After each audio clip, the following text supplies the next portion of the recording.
Hello, hello, hello! I am Kasasagi Saki, and I am here with more Final Fantasy XIV. A quick warning. I have just had rolling blackouts through my neighborhood. A problem that is not actually supposed to resolve itself until 11:30 at night.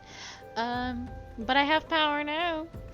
So if the stream suddenly cuts off, it is because my world has gone dark. And I apologize, but we will do what we can for now, and whatever will be, will be.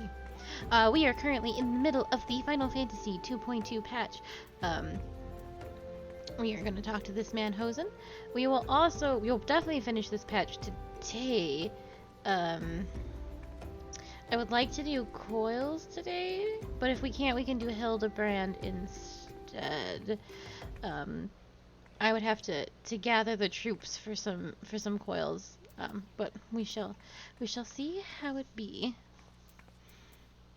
Alize can wait, if nothing else. Hello, my man. At long last, Hosen and his group are ready to leave Vesper Bay. The first caravan is due to depart shortly, followed by the rest at regular intervals. My family and I, including my stubborn old father, Home, will be traveling in the lead carriage together with young Koharu, whom I believe you have already met.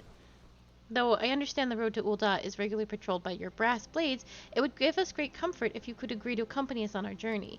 Once again, I thank you for your kindness. When you are ready to leave, please inform our coachman.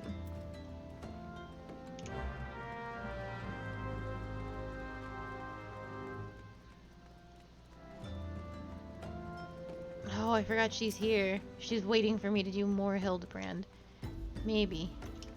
Maybe today. Definitely tomorrow. So Home is wearing a handkerchief over his mouth because they cut out some quests, and what it was the Domans don't like the smell of the chocobos. They think the chocobos are stinky, and so he's like, you have to help my father because he doesn't like the way the birds smell. And so you talk to a girl over there, and she gives you a bottle of perfume, and you spray it on the chocobo, and then this man is like, what the fuck are you doing? You can't just put random shit on the chocobos. And then we look stupid. And he's like, just tell that old man to put a handkerchief over his face. Which he has done. But they cut that out. Because I suppose it is a little pointless. Eager to be off, are ye? I was meaning to have a word with ye about that. Runner from the Blade says we might have a problem. A fierce-looking beastie's been sighted outside the bridge to Hammerlia. Might be as someone's eyes are playing tricks on him, of course, but don't pay to gamble in this business. Now, I know you can handle yourself in a fight, but this lot here is another story, so I was thinking you might go ahead and have a quick look around. Make sure the area is safe, and if you come across anything dangerous, you know what to do. When you're satisfied the way is clear, meet us outside Horizon. The Blades tell me the road's safe, so I reckon we can make it that far on our own. Assuming the self-same bastards don't try and rob us, that is.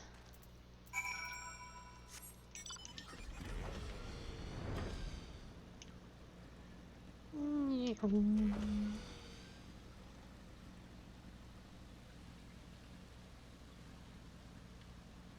was like, where's my motorcycle music? But I have turned it off.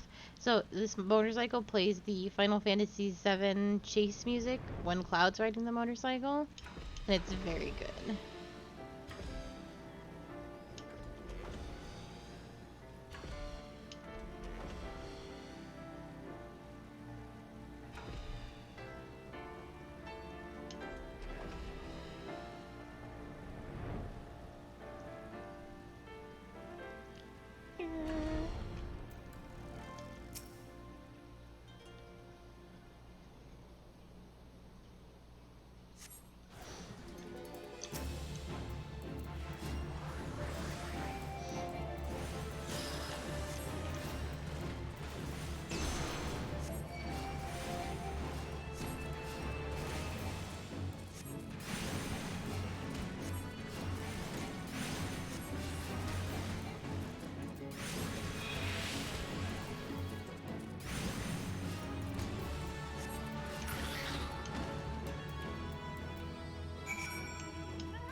So there was a beastie. Was being the operative word, eh? Ha!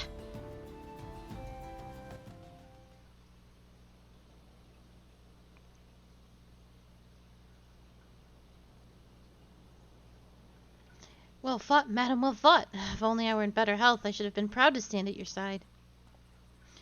Pay my son no mind. He forgets that his responsibilities preclude acts of daring do.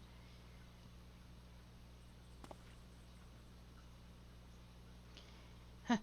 Be that as it may, I can't help but envy you. Had we been able to call upon heroes of your strength and skill in Doma, things would have been very different. But we cannot change the past. Those who fought and fell are forever lost to us. Lost but not forgotten. Lady Yuguri's kinsmen least of all. They fought fiercest, though they knew full well it was in vain. She had every right to walk away, yet she chose to stay. Food, shelter, the promise of a better life, all this and more we owe her. How does one even begin to repay such a debt? In kind, father. To she who has given everything, we shall give our all. Whatever work there is to be done, we shall do without question. Ditch digging, bricklaying, it matters not. Reverend's toll will grow and prosper by our hands.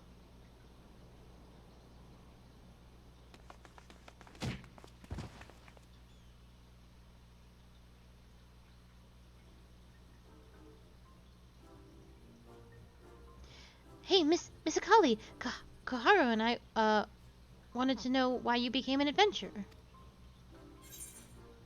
Well, let's see. What is a costly answer? To amass a fortune. Yes. Money, eh? Yes, I want money too. I could do a lot of things if I had some. Well, any. It's my turn now. Excuse me, Miss Akali. I've got a question. What's Reverend Toll like? Is it pretty?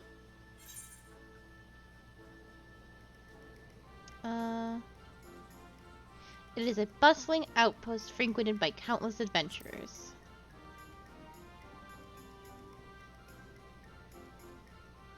You mean there are a lot of people there who are just as strong as you? Oh, I can't wait. Enough. Enough, Koharu. It is my turn again. Miss Akali, when I'm older, I want to be strong like you. What do I have to do? Train every day.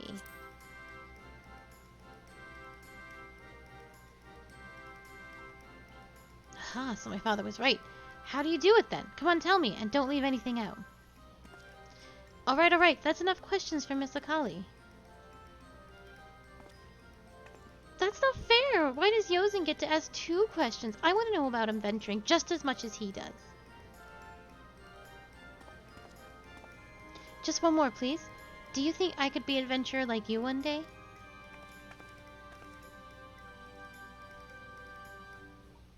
Really? Then I will! Thanks for the advice, Miss Akali. I won't forget it. I'm going to be an adventurer too. When we get to Reverend's Toll, let's make an adventurers guild for Domans. We'll protect our friends and punish the wicked, just like Miss Akali and Lady Yuguri.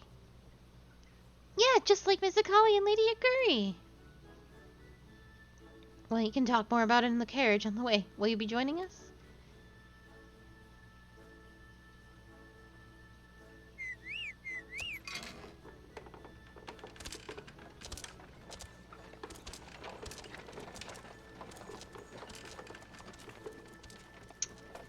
Oh, I don't actually... Oh, I did. Okay.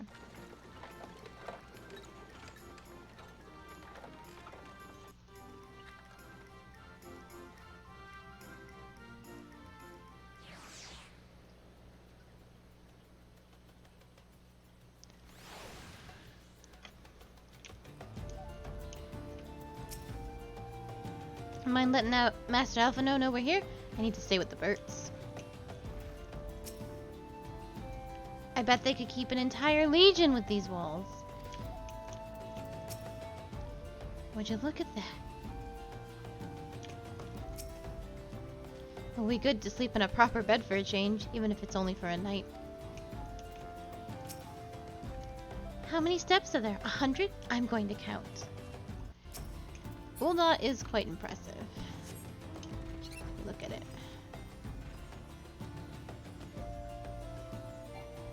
I like this balcony thing up here.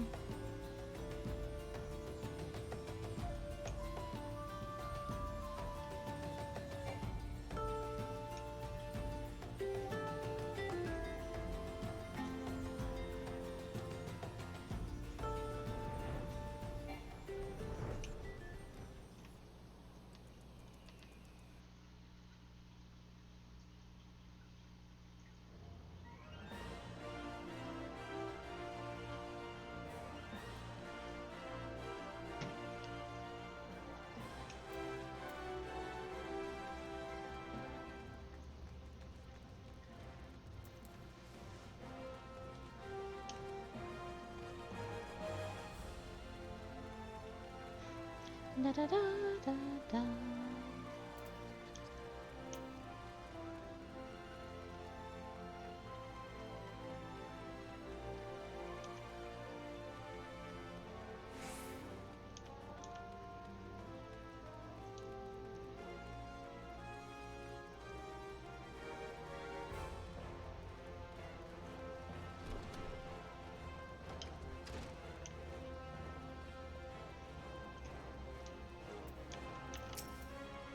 Akali, I take it the first group has arrived? Excellent. Is there aught else? No, I have matters well in hand here. You and Lady Yaguri should travel to Reverend's Toll forthwith. Okie dokie.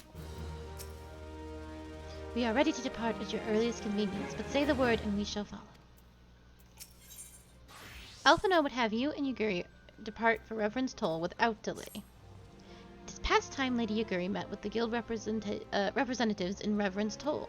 Since I do not foresee any further matters arising here in Thanalan which might require your personal attention, I would instead have you serve as an escort to the Doman delegation for the duration of the journey. Speak first with Slathborn upon your arrival. He is the one with whom the Domans will be working most closely, I should think.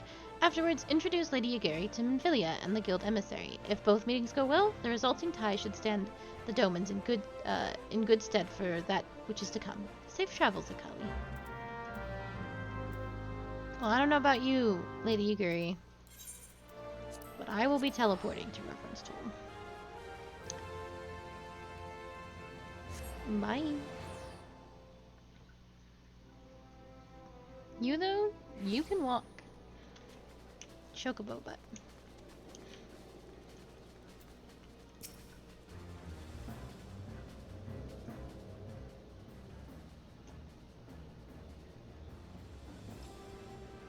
And this must be the esteemed Lady Yaguri and her associates. I greet you all as friends and bid you welcome to the Toll. I hope you do not find our dearth of fineries off-putting. Poor though we may seem, we have a wealth of spirit and camaraderie to spare. You see, race and creed don't enter into it here. We welcome all sorts, provided they are willing to earn their keep, of course. We are no strangers to hard work, Master Slathborn. You may rest assured that we will carry out your orders with due diligence. Oh, not for a moment did I doubt your commitment, my lady. Pray understand, I give the same speech to all new arrivals, and you needn't bow your head or call me master either. We are both frontier hands as far as I'm concerned. As you wish, Slathborn. May this meeting mark the beginning of a long and fruitful relationship.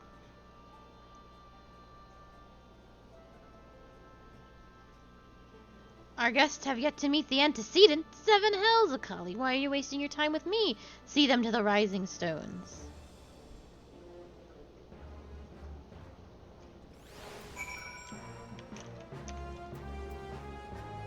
Oh man, I forgot this man's name is also Kasasagi? Sir. To whom much is given, much is expected. Forgive me, I require a moment to compose my thoughts before meeting with your leader. We shall join you in the rising stones anon.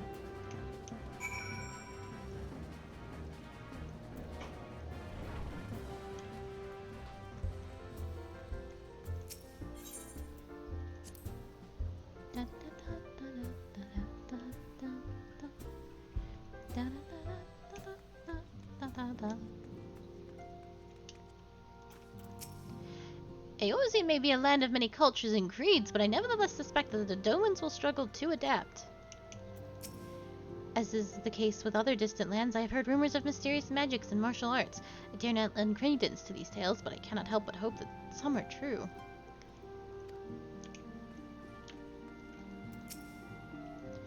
I I wonder what herbs and spices they use in Doma. Maybe there's something I could add to my special tonic.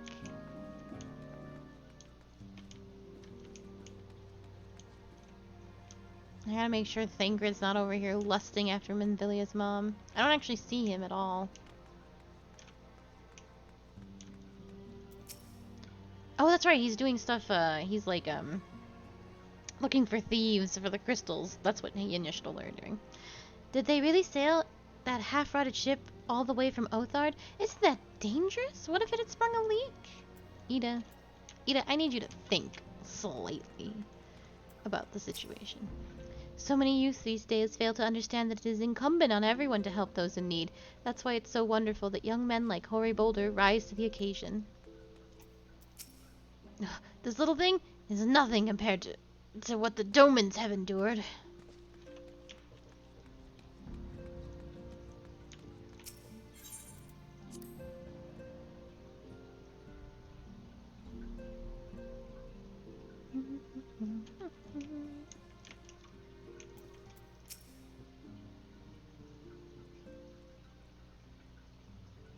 Tis no use. Our attempts to reach the students of Baldassian continue to meet with failure. Urianger has explored other avenues of inquiry, but they too have yielded naught. We will persevere, of course, yet within our hearts the truth is clear. We are but awaiting confirmation of that which we already know. However, fair the Domans, I am given to understand that you were kept quite busy in Vesper Bay. Mayhap you question the wisdom of aiding refugees when the primal threat remains unsolved? I should not blame you if you did, nor would I deny that this matter falls outside our normal purview. Be that as it may, I could not ignore the plight of those refugees, not when it was within our power to help them. Lady Yuguri is here. Please show her in. I should very much like to meet her.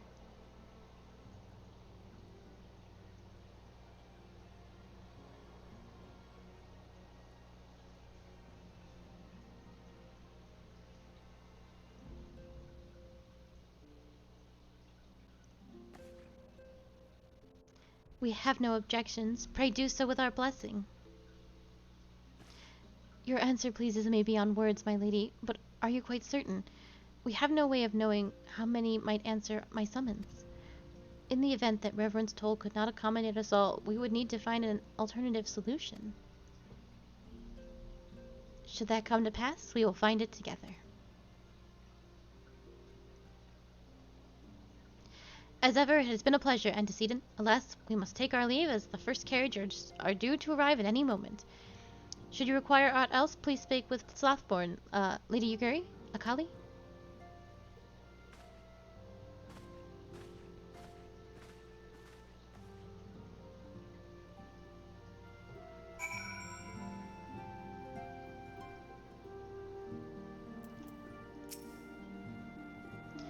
Lamin. Lamin and I will make all the necessary preparations to ensure that our Doman friends feel at home upon their arrival. Though I must admit that I am still troubled about the matter of the missing crystals. Yeah, it's probably fine. Y'shtola should be returning anon with a report from a field. Mayhap you could await here and speak with her upon arrival?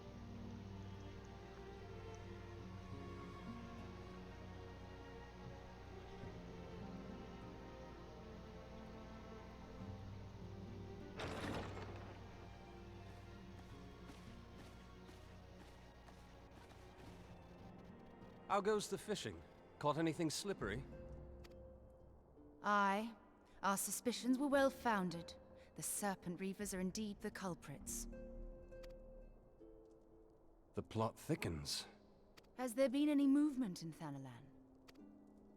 It has been blessedly quiet. Which is to say the Amalja are being no more or less of a nuisance than usual, summoning Ifrit with such crystals as they have hoarded. Urianger, too, reports not out of the ordinary. Then we have our explanation. Your explanation for what, pray tell?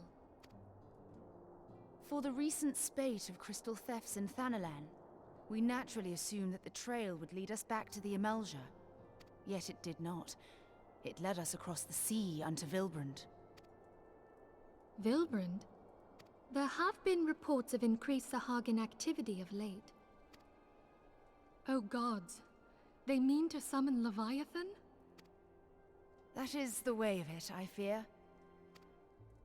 Whilst conducting our investigation on behalf of the mineral concern, we came upon evidence implicating the Serpent Reavers.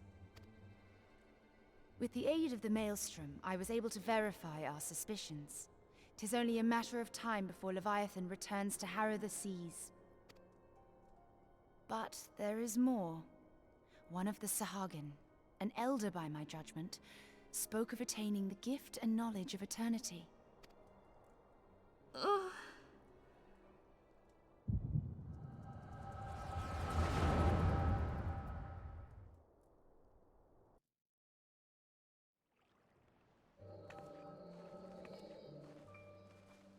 Such a disturbance in the ether. If I did not know better, I should think this device defective.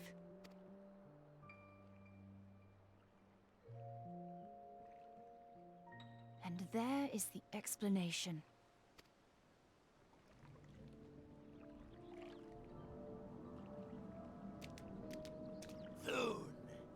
Soon it shall begin.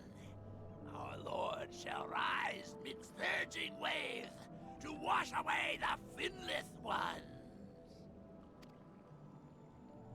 And I shall be granted the gift and knowledge of eternity, and with the emissary stand equal. Then shall I know no cessation, no oblivion.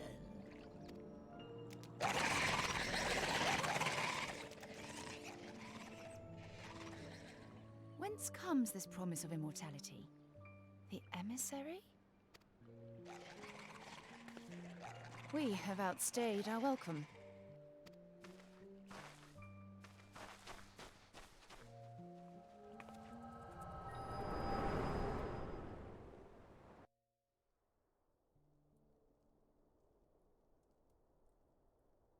The gift and knowledge.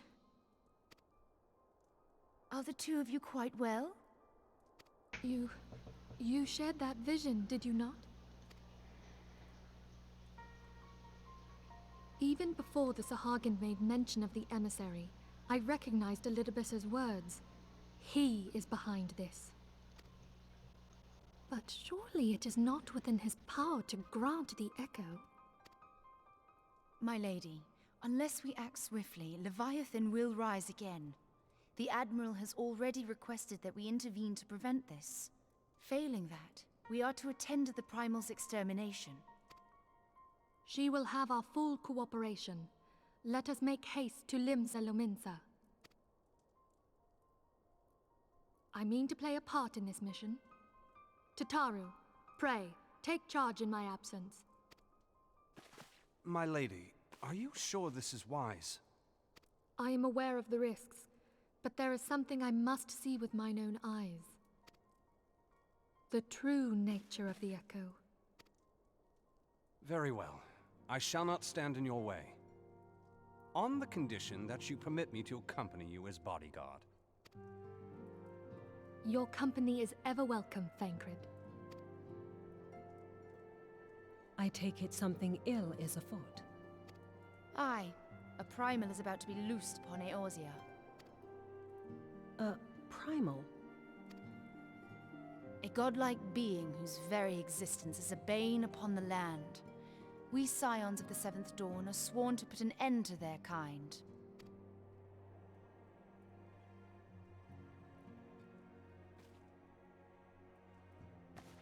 I see. Know then that I am learned in the arts of war. In return for the kindness you have shown my people, I would lend you my blade. It would be most welcome. When contending with a Primal, one can never have too many able allies. If you crave a more intimate understanding of the problems facing Eorzea, this experience is like to provide it. Be sure to come well prepared.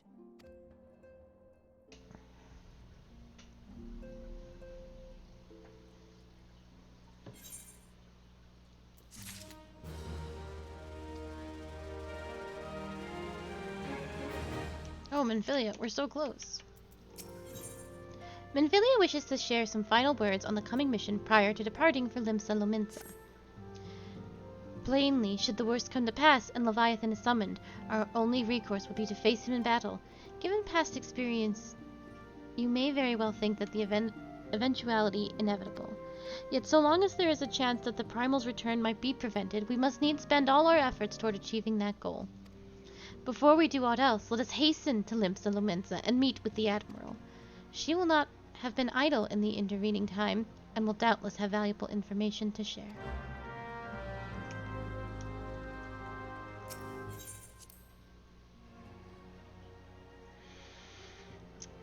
People might have new commentary. Yeah, everyone's in a different spot.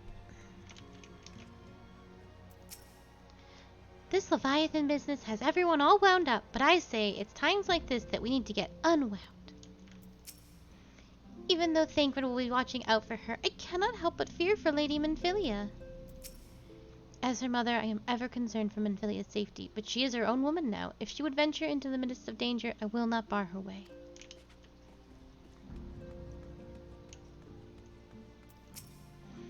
Pain is but a weakness leaving the body. If you are to hold the fort during missions, you must be no less than fully prepared. See that you dictate every spare moment to your training. Must impress Lady Ida. Man, you don't gotta.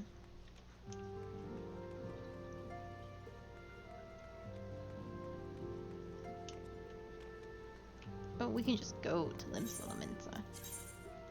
We can just do that.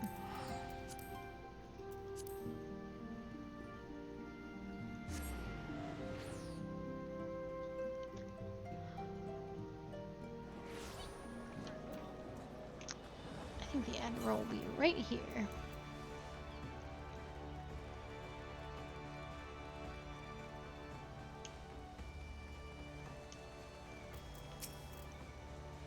You are expected. Pray take this lift to the command room.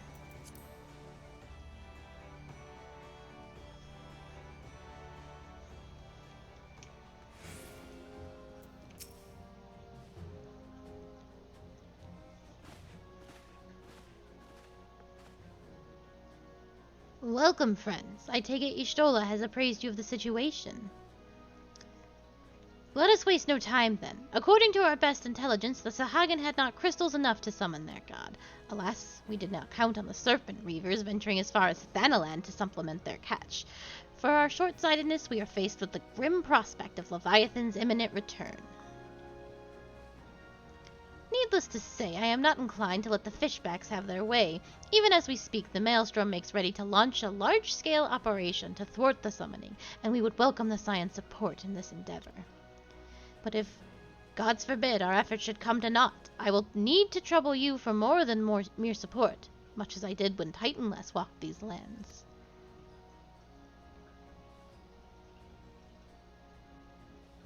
Lady Minfilia, I am given to understand that you mean to accompany our soldiers to the front lines. I can only assume that you have sound reasons for doing so. I do, Admiral, but I would rather not be drawn on their nature. I will say only that there is something I would see with mine own eyes. Is that so? Well, I am not so stubborn as to deny the wish of whose aid I require, but precautions must be taken. I shall require that you remain by my side at all times. With that settled, let us speak of the operation. Akali, Maelstrom scouts are currently reconnoitering Sahagin movements within the Spasa spawning grounds. Upon completing their mission, they will return to the operation staging point at Camp Skull Valley. I want you to make your way there forthwith, that you might be appraised of the latest intelligence. Commander Falkbreda has charge of the garrison.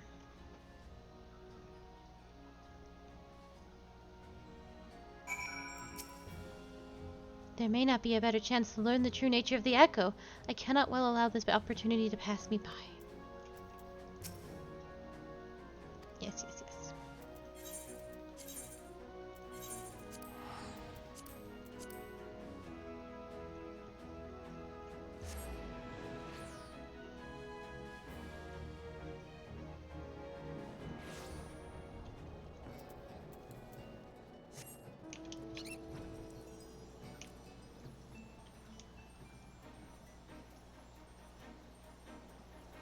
Da, da, da, da, da, da, da.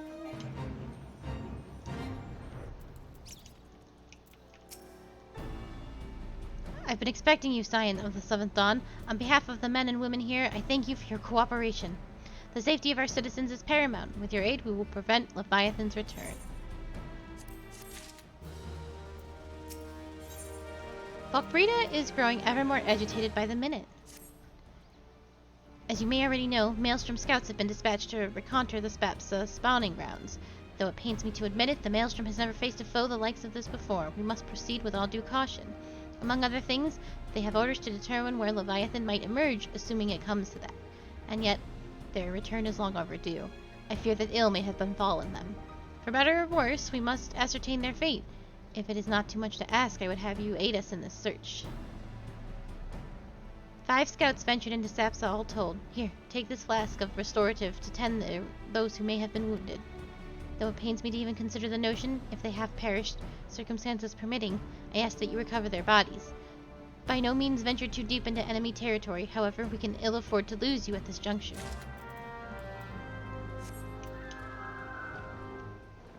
Don't even worry about it.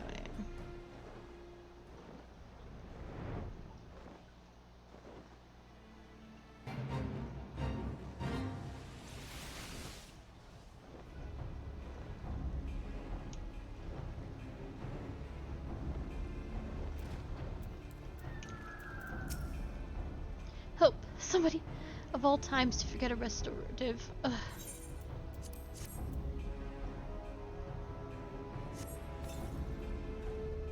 Thank you, I owe you my life. We were ambushed by the Serpent Reavers. Lightly armed as we were, we didn't stand a chance. I was able to flee this far, but the others were captured. They were taken to the Serpent's Tongue, I'm certain of it. I can make my own way back to camp, but I fear the worst for my comrades. Save them, I beg you.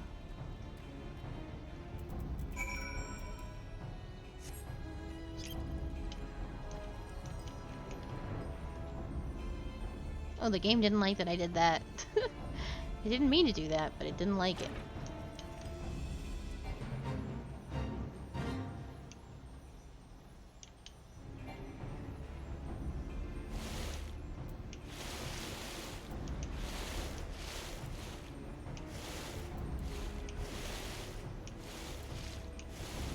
It just didn't want me walking over there. Okay.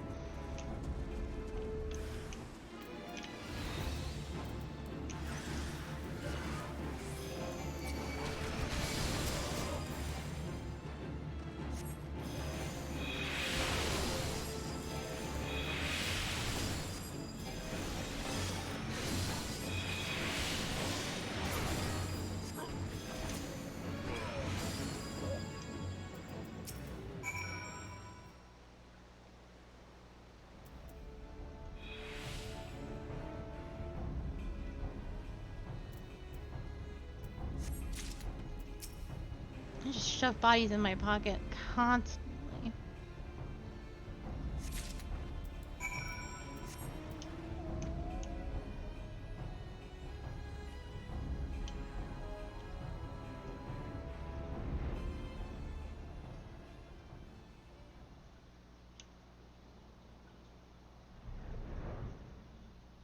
It's so foggy.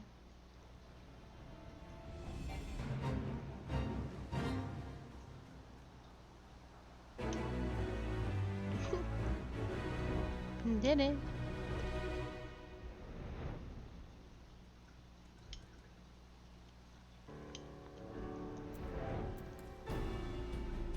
Oh, your Stoll is here. And Yaguri. Of late, the area has been played host to many bloody skirmish between Lominsan and Sahagan forces. A soldier of the Maelstrom has kindly furnished me with information on the enemy. Armed with this knowledge, I promise you that my presence will count for something. Are they the only two here? Yeah, I guess so.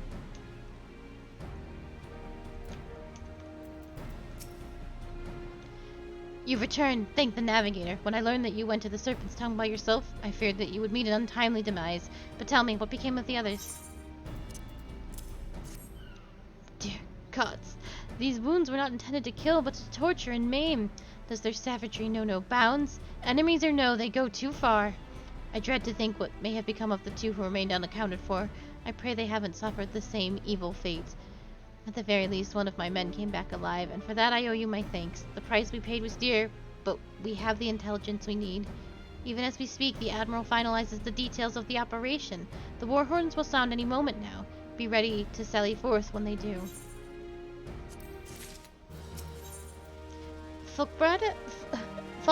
Brita awaits the commencement of the operation with barely concealed rage.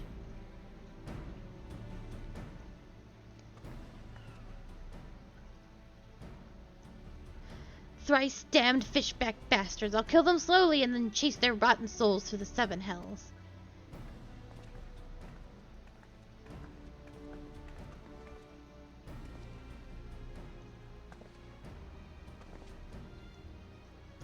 Peace, Commander. We are here for a purpose, and vengeance is not it. I want your mind on the task at hand, savvy? My apologies, Admiral. You may count on me to keep a clear head. Good. According to our sole surviving scout, the Sahagin and their thralls have already begun to amass at the Aetherite in the depths of Sapsa. If we are to act, it must be now. The men are ready, but we await your orders. As predicted, the Sahagin have tightened their security in and around the spawning grounds. A frontal assault is like to be met with fierce resistance. Ah, but we are not so artless as that, Commander. We shall divide our forces and strike them hard and fast at key locations. Remember, our ultimate objective is to take the Sapsa Aetherite and eliminate the Sahagin priest presiding over the summoning. We are not here to kill them all.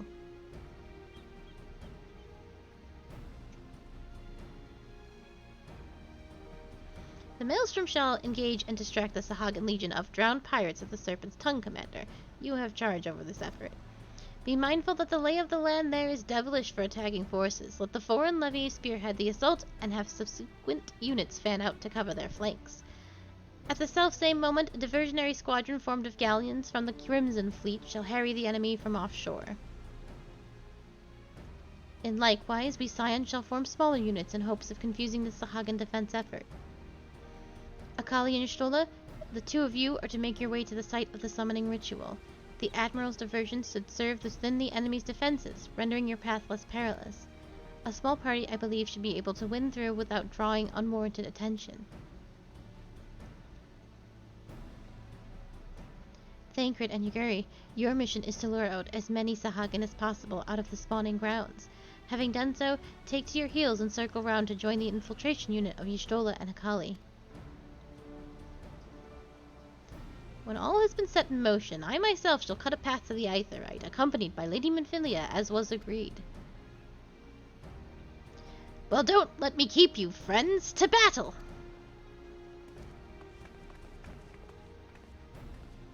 When did last we fight side by side, Akali? Too long ago, I warrant. But come, let us away.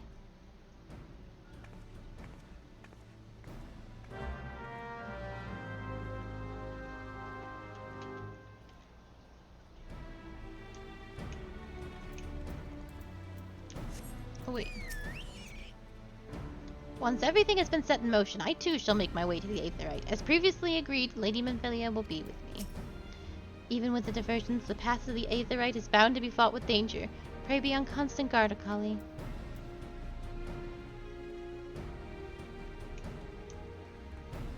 And where's Thancred?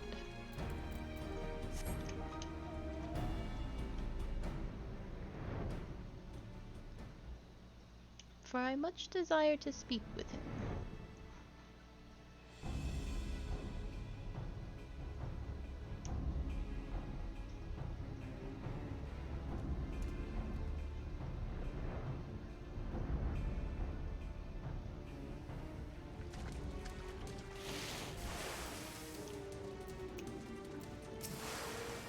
The summoning ritual is taking place at the Beastman Aetherite deep within. Thither we must go. Obstructing our way is a multitude of checkpoints. It would be well advised to dispatch as many enemies as possible along the way that we might avoid later interference. Let us take separate routes and merge before the Aetherite, the better to confuse the enemy sentinels.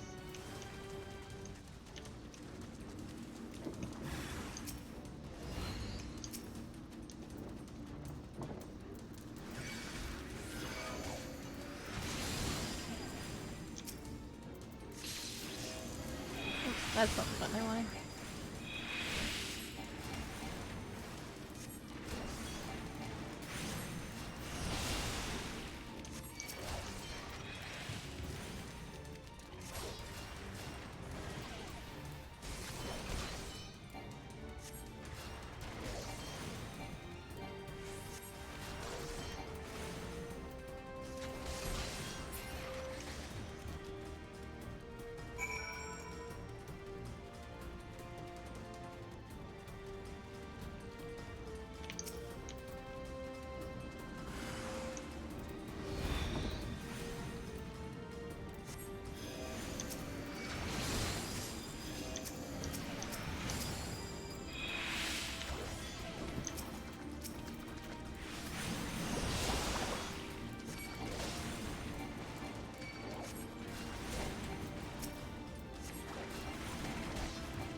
Holy spam, so good.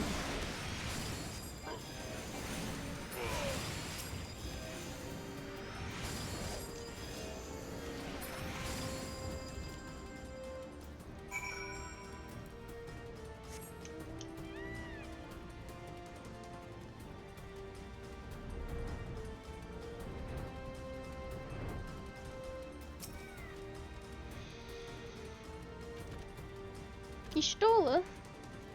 She fell over. Pray do not concern yourself, 'twas a glancing blow. Come, the Aetherite is close at hand, let us press on.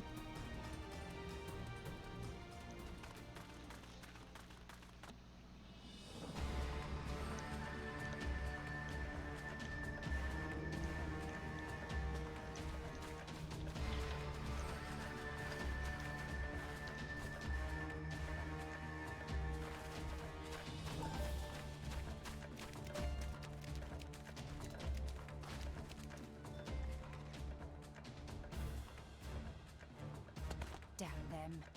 They have made thralls of soldiers and civilians both.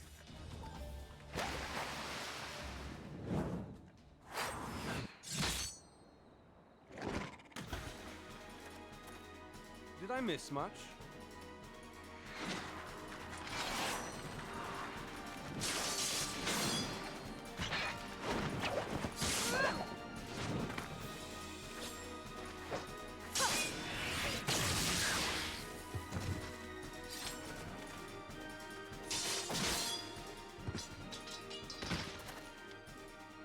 So that is how you fight in the Far East.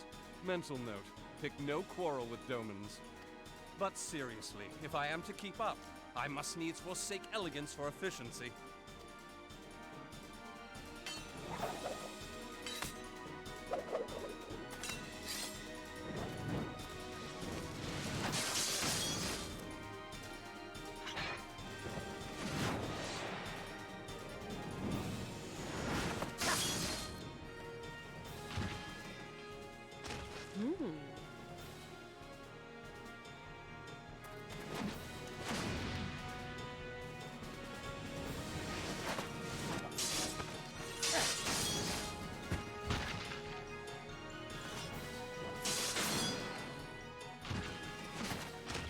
To the Aetherite!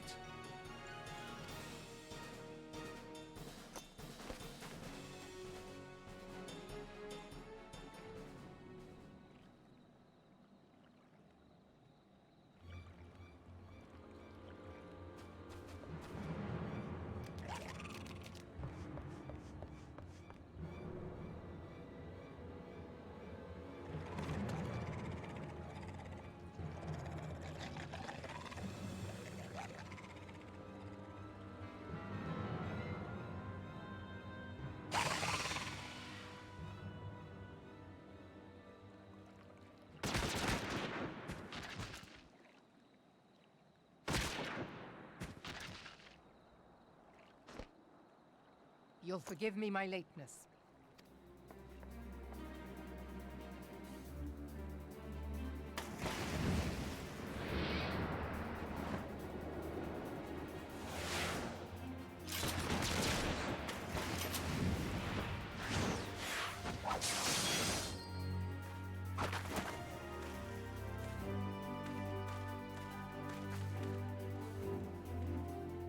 I've been something of a liability of late, I know. 'Tis high time I set about making amends.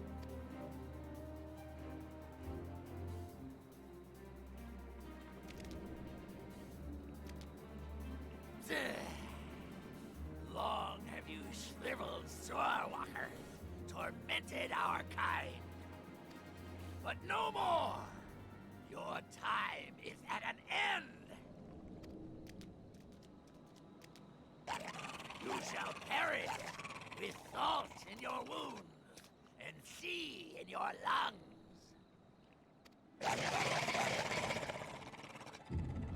Lord of the world, hearken to our plea. Lord of the world, deliver us from our misery. Do you feel that?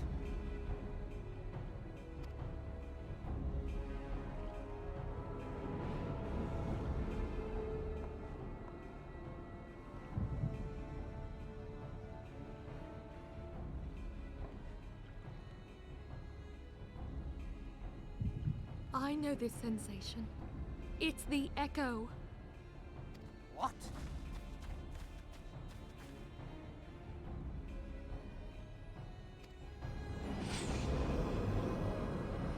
Ah!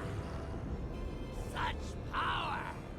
It is transcendent!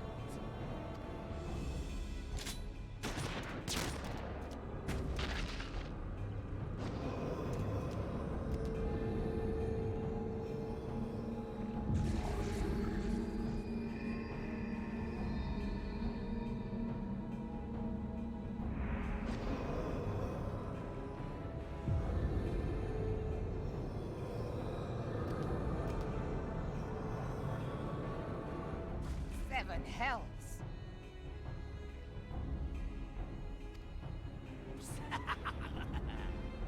Strike me down if you will. It is futile! I have mastered the gift! I am eternal! O mighty Leviathan, ruler of the seas, born of waters primordial, I offer unto you this frail flesh, that you might grant your faithful servants deliverance. I beseech you, come forth!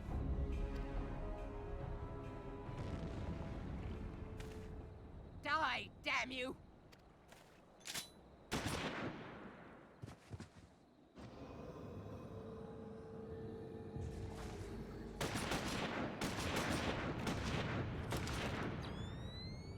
Foolish Shorewalker! You cannot kill that which is eternal!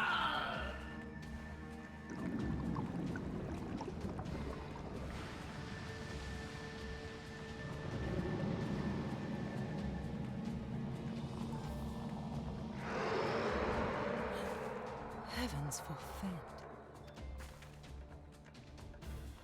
Damn it all!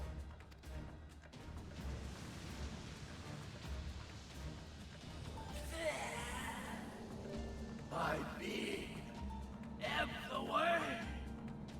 But it should by right be infinite.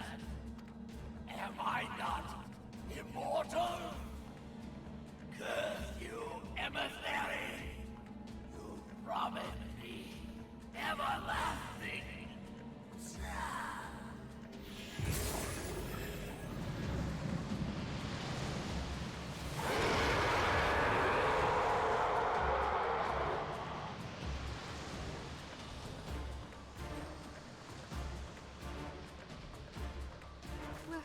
Where did he go?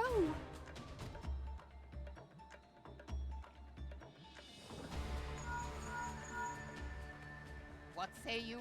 Nary a single ship. Hells take that sea demon. Gather the survivors and get to shore. Leave the wrecks for the pirates.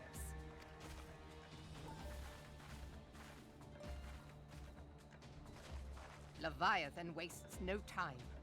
The diversionary squadron is lost. For a mercy, 'twould seem the Primal now makes for open sea. But why does he not press his advantage? Unless... God save us. He means to unleash a tidal wave.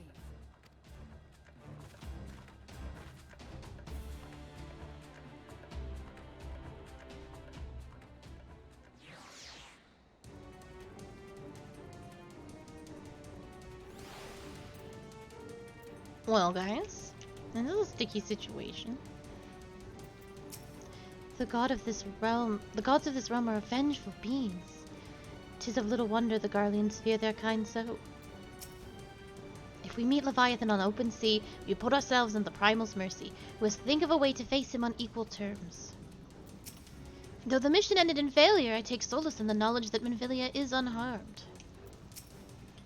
Had we only arrived a moment earlier, but there is no time to brood over what might have been. Leviathan is returned, and we must needs find a way to deal with him.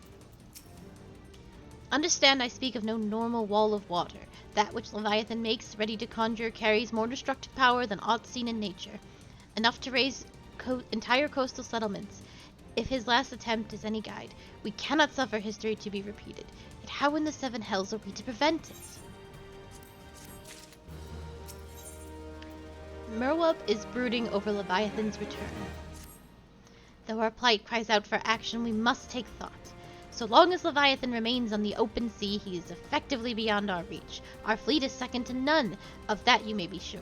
But Lamalian herself would struggle to beat the Lord of the Whirl in his element. In a straight fight, he would make meat of matchwood of us. We need another plan, that much is plain. Let us return to Limsa and see if we cannot think of one. I shall await you in the command room.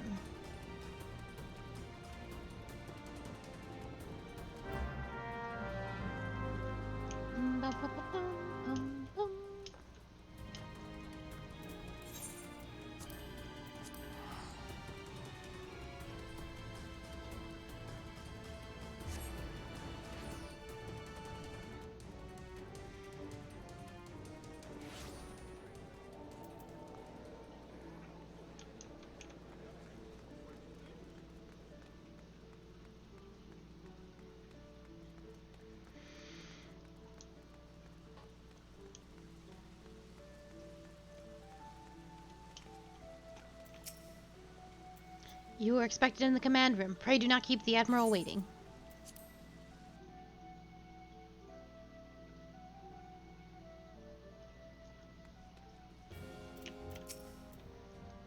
When I saw Leviathan rise from the depths, I cannot well describe what I felt. No words can prepare one for such a sight. To confront the Lord of the Whirl in his watery domain is far from ideal, yet he is not like to come to us. Would that he lacked the means to strike us from afar. The Sahagan leader claimed to have become eternal, yet he was summarily consumed by Leviathan. What might this imply? Being the observant adventurer that you are, you will doubtless have noticed my dagger work back at Sapsa. You know me, Akali. I like to dabble in a bit of this and a bit of that. If Leviathan is allowed to unleash a tidal wave, nothing within 10 malms of the coast will be safe, let alone Limsa. I trust you see what's at stake here.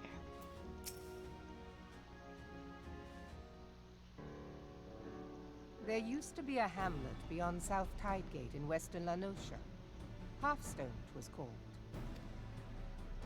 Some years prior to the Maelstrom's founding, Leviathan rose from the briny depths and set about unleashing watery hell upon us. On that occasion, the company of heroes put him down before he could do too much damage. But when the bastard came next, this time in the wake of the calamity, we were not so fortunate. Weary of ravaging our shoreline, he summoned a tidal wave which fair leveled Hearthstone and washed the soil away for good measure. The area was subsequently occupied by the Sahagan. Aye, the thrice-damned creatures transformed it into a spawning ground for their brood. Given the quantity of crystals stolen to feed him and his legion of thralls, we can be fairly sure that Leviathan is stronger now than in his previous incarnations. If that sea demon is left to wreak havoc, what befell Hearthstone may well befall a larger settlement, even Limsa. That cannot happen. The primal must be stopped. That was ever our objective, Admiral. But how are we to achieve it? The sea is Leviathan's uncontested domain. The ships of the 3rd Squadron could not close to within 100 yards of the primal, nor could their cannons pierce his defenses. I have read the reports, Master Thancred. Our warships may as well have been bloody pleasure barges for all the good they did. 7 hells! Is there no way that we might strike back? The company of heroes defeated Leviathan, having first lured him into an inlet, but we must needs contend with him upon the open sea. It will avail us little to consult past experience.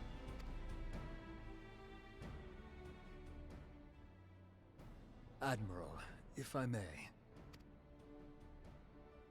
Speak freely, Marshal.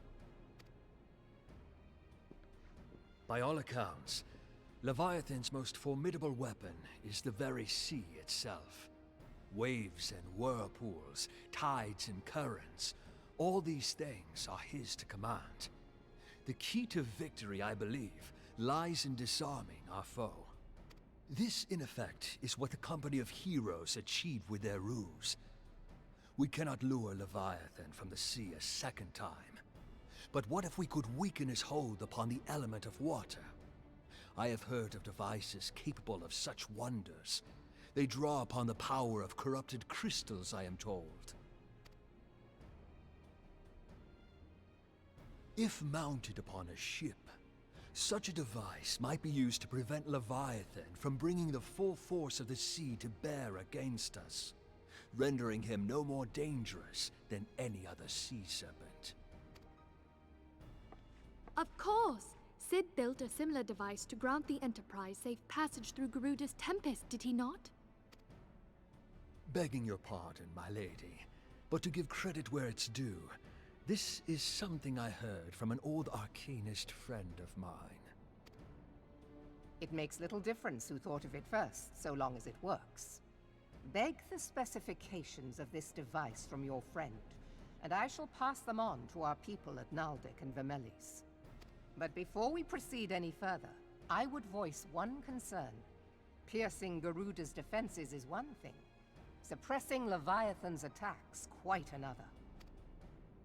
In matters of science, I am as a babbling babe, but I cannot well imagine that such a feat would be possible without a veritable mountain of corrupted crystals.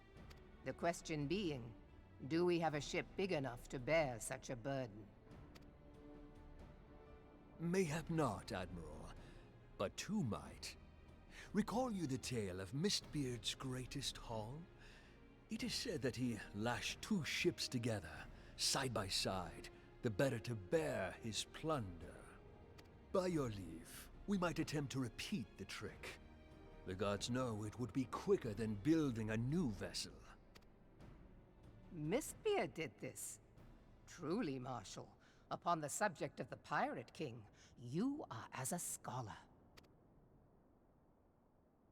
Now, from what I have gleaned of these matters, the device will need to be in close and constant proximity to the target. To wit, we must lash our twin vessel to Leviathan. This in itself will be no small feat. Ramming speed will be required, but given the weight of the cargo, that will only be attainable with the aid of a towing vessel.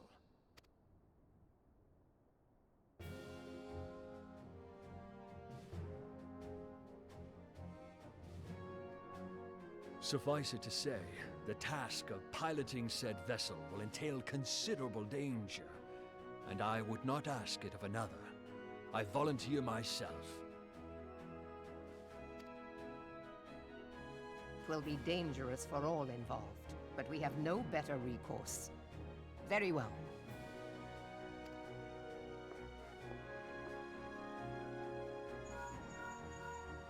Commodore, assemble the remnants of the fleet at Morabee Bay.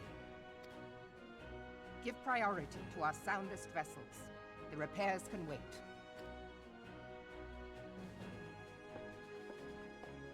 Storm Marshal Slafierson, command of the operation is yours. I want that twin vessel ready to sail post-haste. At once, Admiral.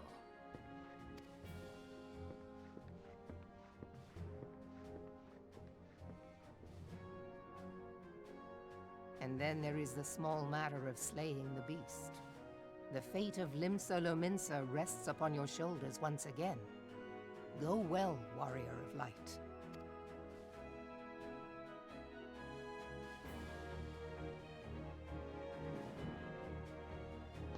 Oh, so much voice acting. It's fantastic.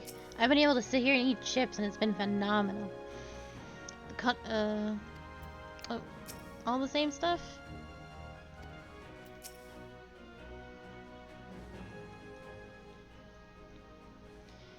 Beings held as gods also exist in what you call the Far East.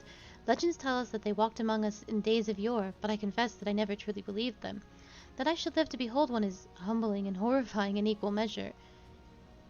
Now that I have come face to face with the Primal, I do begin to understand why the Garleans fear them so.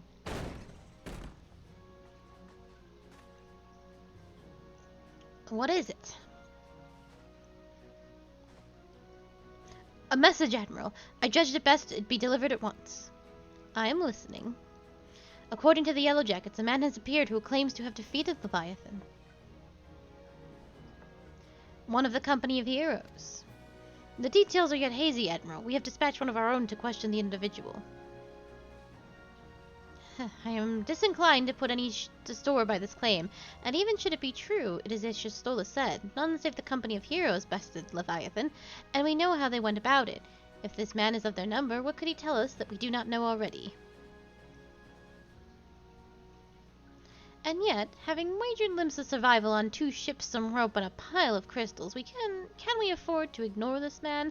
If his testimony could yield us a manner of advantage, should we not hear it? Damn it all. The twin vessel will soon be ready. We have no time to wait for Maelstrom's report on the supposed Primal Slayer's claims. Acully, seek him out and learn what he knows. At the very least, it will spare you the torment of waiting for the reckoning in idleness.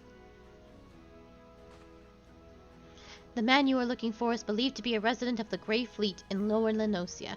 The Storm private sent to question him should already be in the vicinity. May your journey prove fruitful.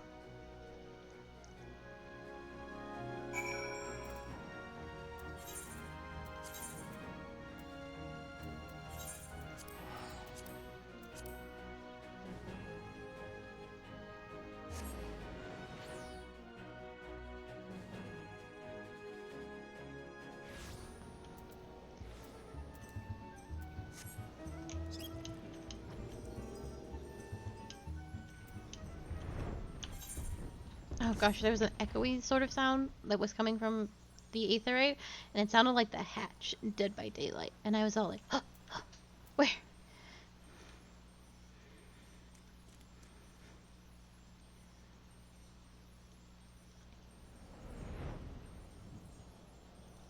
Gotta get that hatch.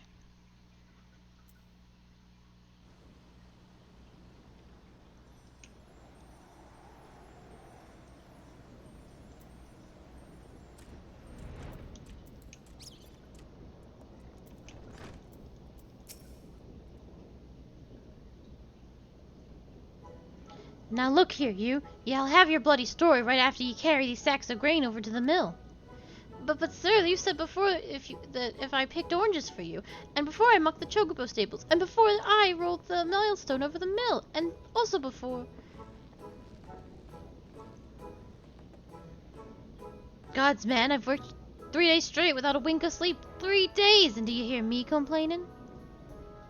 But I suppose some of us just aren't made for the rougher stuff. Alright, I'll give you what you want. Never let it be said old Tetraro ain't a generous soul. Now prick your ears up, because I won't be repeating myself. Too modest, see? Besides, there's only so much epicness a man can take in one sitting, Yakin. The tale of Tatratum's victory over the dread primal Levi-Beatus. Now, Levi-Beatus, huge, make no mistake. To give you an idea how big, each of his scales is about as wide across as me members long, and that's no mean feat, let me tell ye. When I fought him, I could barely see for all the brine he was pelting me with. Must have been a lagoon's worth, at least. He even knocked me trusty axe out of me hands at one stage. Of course, that proved to be a grave mistake. What happened next? Well, I grabbed him by his tail and tied him up in knots, but not wanting to take all the glory for myself, I let me mates in the company of heroes handle the rest. Like I said, I'm modest as well as heroic, mayhap too modest.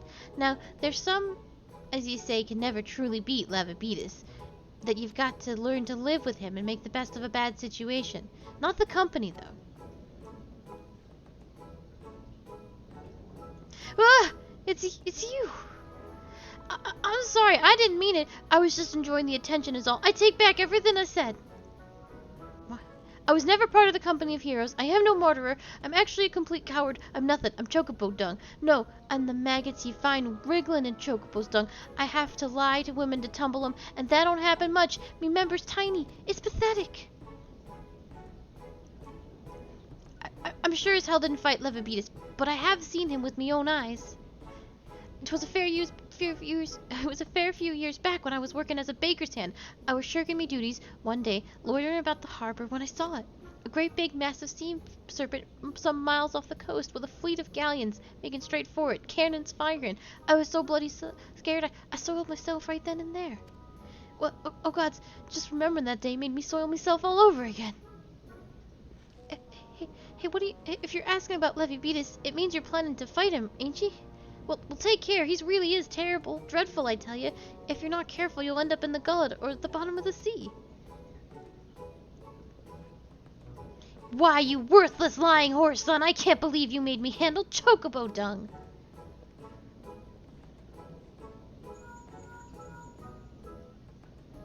Akali, this is Minfilia. Were you able to learn aught of use against Leviathan? I beg your pardon, Levi-Beatus? I see. This is unfortunate. At any rate, I have tidings for you. The twin vessel is now complete. We await you at the Morbray docks. Pray make your way here as soon as you are able. A bun. Bean tax! Thank you. Thank you for putting beans back in the economy. Everyone must pay taxes.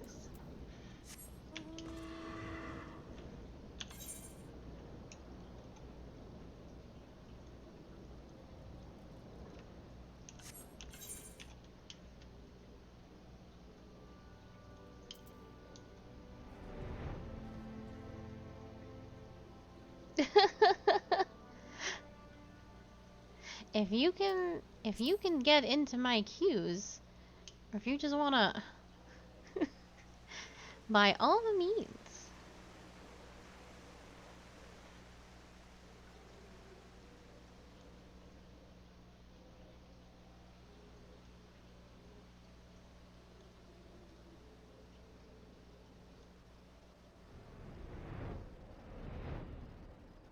So I'm about to do Leviathan.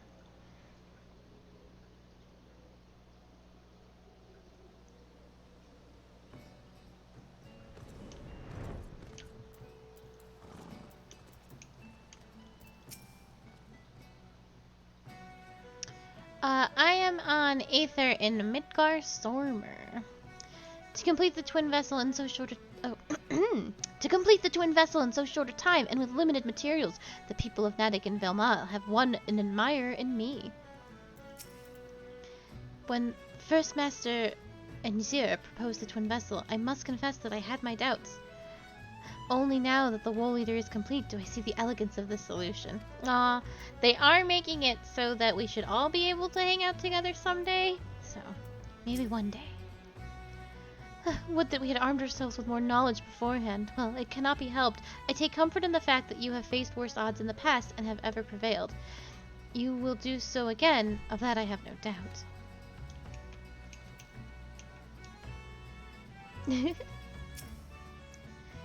It will require no small amount of helmship to tow the War Eater. I dare say delivering you safely to Leviathan... Oh, sorry, Y'shtola. Y'shtola, I'm sorry. I dare say delivering you safely to Leviathan will be a battle in itself. In order to build the War Eater, we had to decommission 2 perfectly serviceable galleons. Suffice it to say, their captains weren't best pleased with the notion, but when I offered them the chance to keep their ships and face Leviathan in our stead, they magnanimously withdrew their complaints. We all must make sacrifices for the greater good, they said.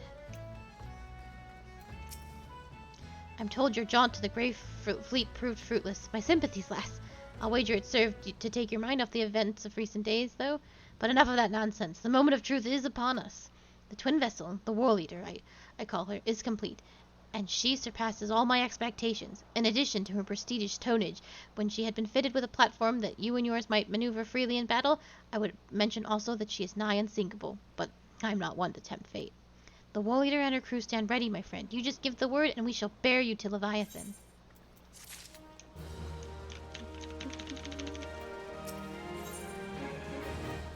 Yenzar stands ready to send you off to your encounter with the Lord of the Whirl.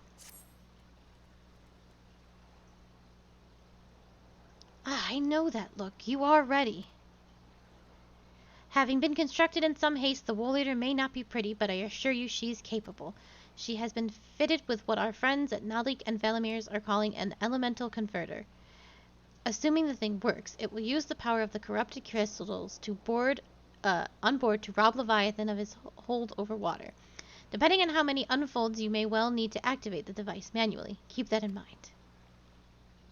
I'm about to fight Leviathan, so I'm at the end-ish of patch 2.2, ARR patch 2.2. It is suspected that the Sakagan and their thralls will attempt to come to Leviathan's defense. Accordingly, the Maelstrom will once again employ diversions. Thancred and Y'shtola, I would have you assist in this effort. If it is to fulfill its purpose, your divisionary force must not want for numbers. By your leave, I too would volunteer my blade. We would welcome it. Having seen you fight in the saps, I dare say the fishbacks will find your presence highly diverting. Thancred and Y'shtola, if you would join the 3rd Levy and Lady Yuguri the 5th.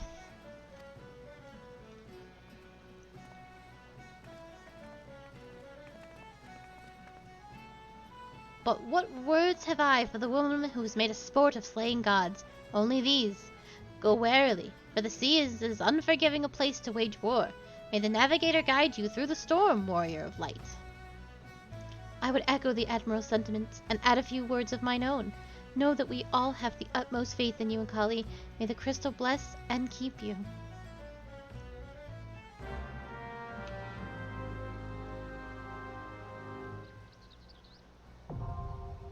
Pum, ba-da-bum, bum, bum.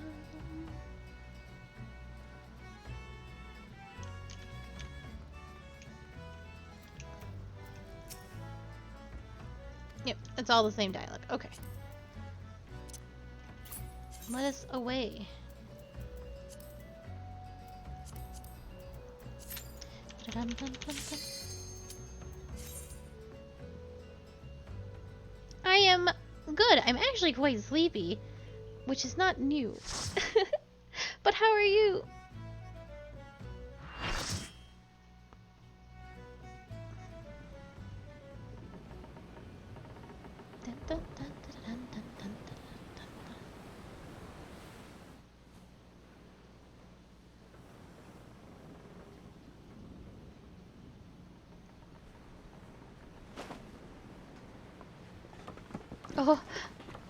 Oh, I'm sorry.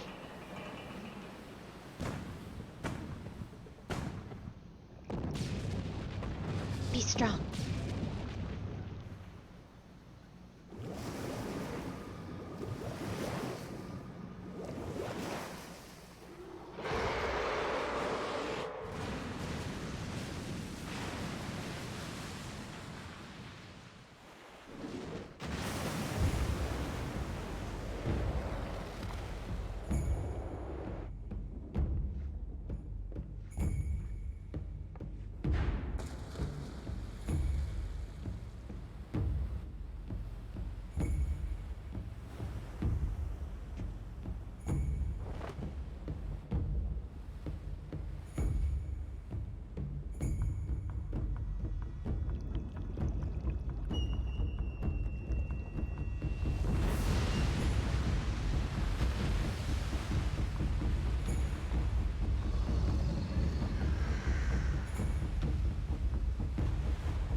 We're gonna die.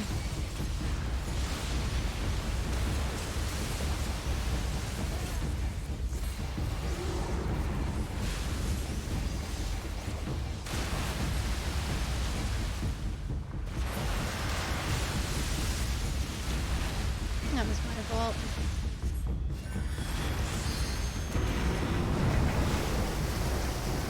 Well, my fault that I took damage.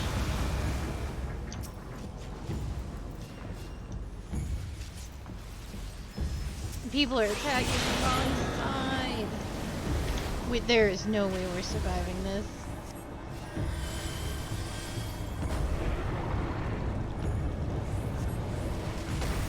Woo!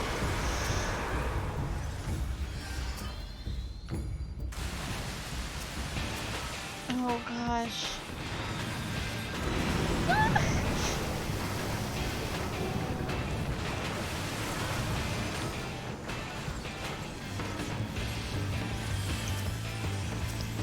If this freaking bard doesn't start attacking the right side of Leviathan, I will lose my mind.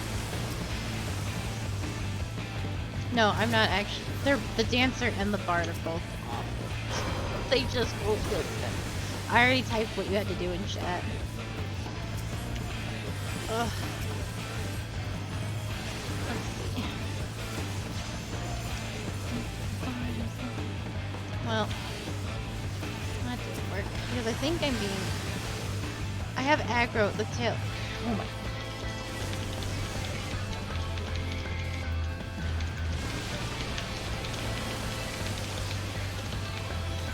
I'm tanking the tail.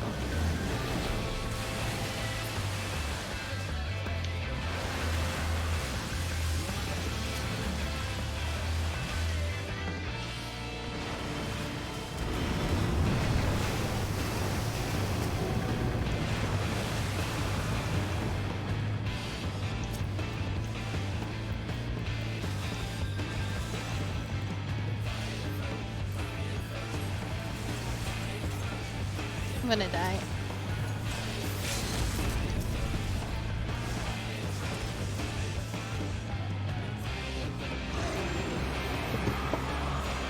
Wow. That was so incredibly tits up.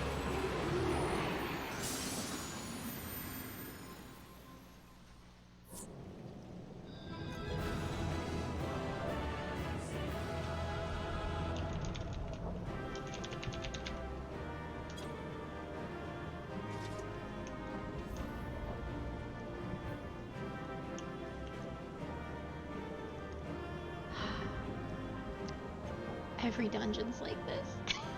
So freaking rough.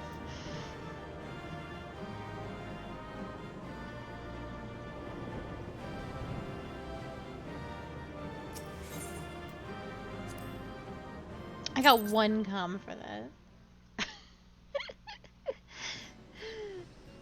It's fine. It does not matter. We survived. I'm shocked. So there's a bar in the corner that if you don't defeat the little balls fast enough, it drains the entire it drains the barrier that's supposed to protect you from Leviathan's thing. And we didn't. That thing was at 0.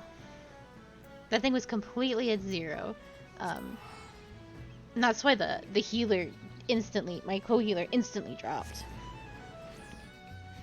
That everyone else didn't also instantly drop is a miracle.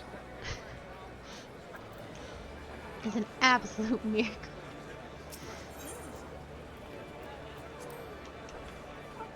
Woof. You also take extreme amounts of damage if you are a ranged physical attacking the head. Or if you are a caster attacking the tail. Because the damage is reflected back at you. So that is why that bard and that dancer just kept falling over, because they would not stop attacking the head when they should have been attacking the tail. And I told them this in party chat, but they didn't listen. Knowing the urgency of your business, I thought it best to refrain from making conversation during your past few visits, but today I will permit myself a few words. Ahem. I feel truly pledged to have had the honor of admitting a hero such as you. You are an inspiration to us all, madam. And on that note, the Admiral awaits you in the command room. Wink. Wait, I can do a wink. Hold on. I don't remember what button it is. Is it this one?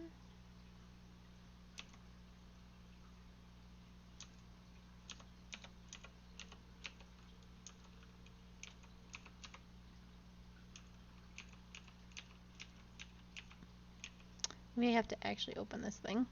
How do I wink, Casa?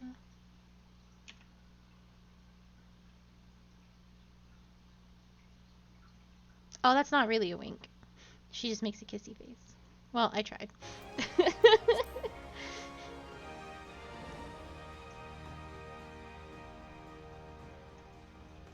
I actually can't wink because I wear glasses, and the camera makes my eyes go crazy when I wear glasses. So I can't actually do cute little winks. My congratulations, Akali. This victory will serve to quiet the Sahagin for a time, at least. That such beings can be defeated runs contrary to all I know. Whence comes your strength and sense of purpose? Another notch in the old belt, is it? Well done, my friend. Were I a god, I dare say I would tremble at your summoning. So often do you achieve the impossible that I fear words of congratulation will begin to sound repetitive. If...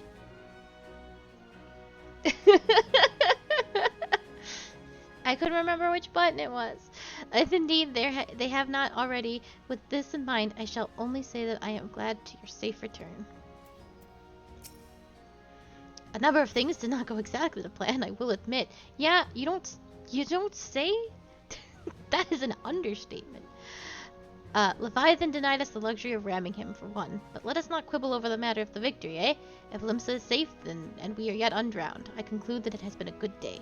Now go and bask in the Admiral's gratitude, will you? You have certainly earned the right.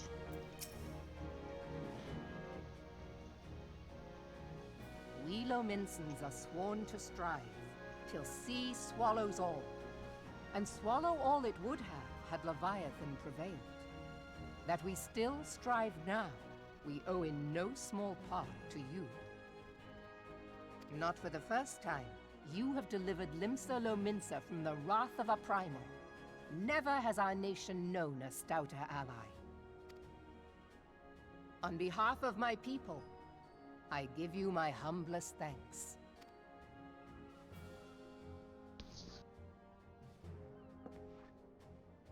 'Tis meet that I give thanks to old Mistbeard, too, for his fine solution. Whatever else he may have been, 'tis clear he was a resourceful soul. Would that I had a man like him in my service. We did the side quest for this already, but he's Mistbeard. Before I set foot in these lands, I had no inkling that the people of Eorzea contended with such mighty foes. Suffice it to say, their existence came as something of a shock, as did the idea that they could be defeated. This experience has served to remind me of the vastness of the world, and the boundless potential of man. Though I am but a refugee in this realm, I would fain be of use to you in your fight.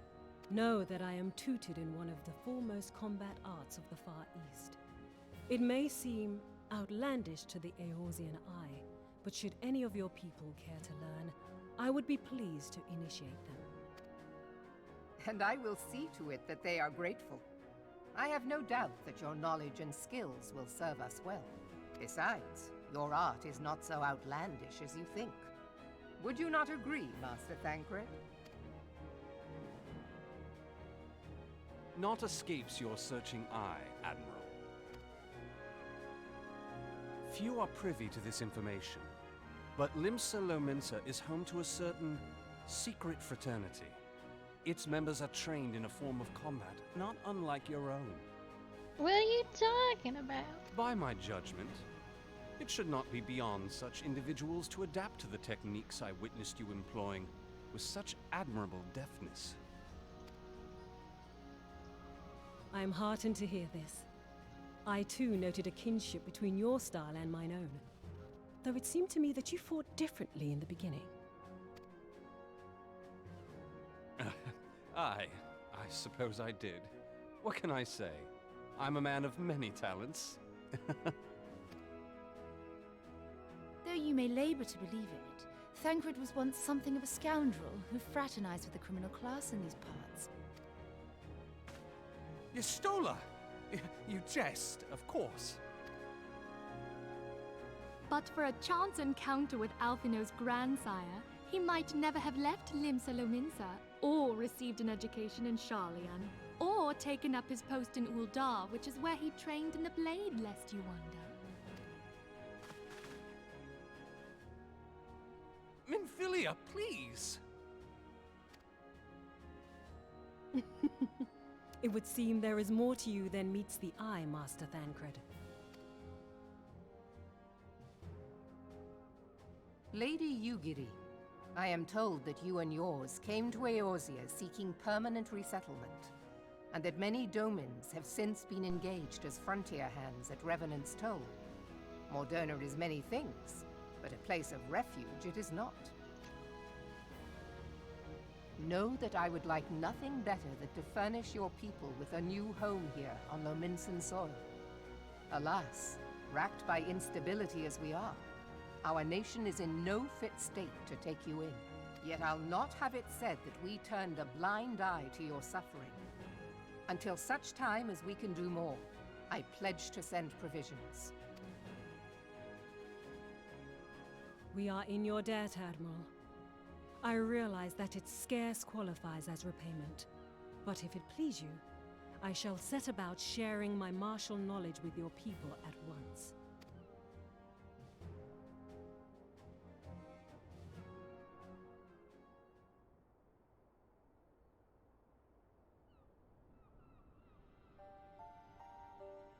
You wished a word in private.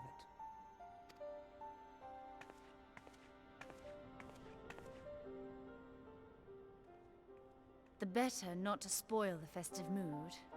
History repeats itself, Admiral. As the kobolds did before them, the Sahagin resorted to summoning their god over a territorial feud. They acted in self-preservation. It may be that the Sahagin initiated this particular clash, but how it begins does not interest me so much as how it ends.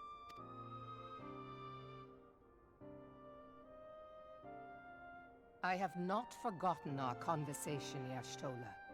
I am aware that man bears part of the blame for the Primal's existence.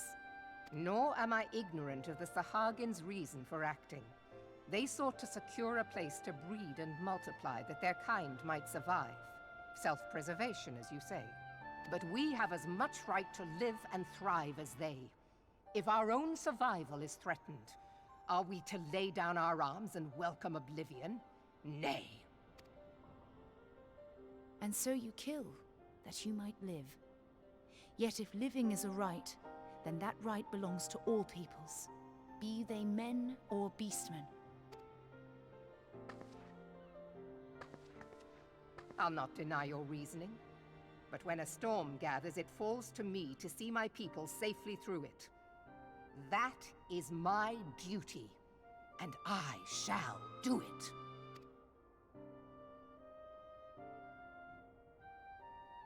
As must we all, Admiral. Stay the course, then, but know that it will lead to no good end.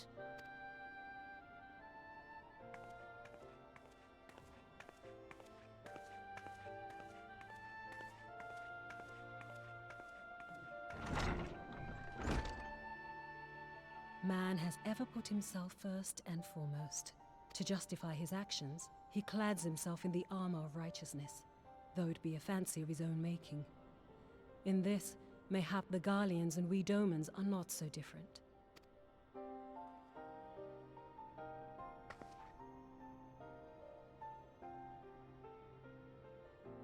Eorzea has become as a raging sea.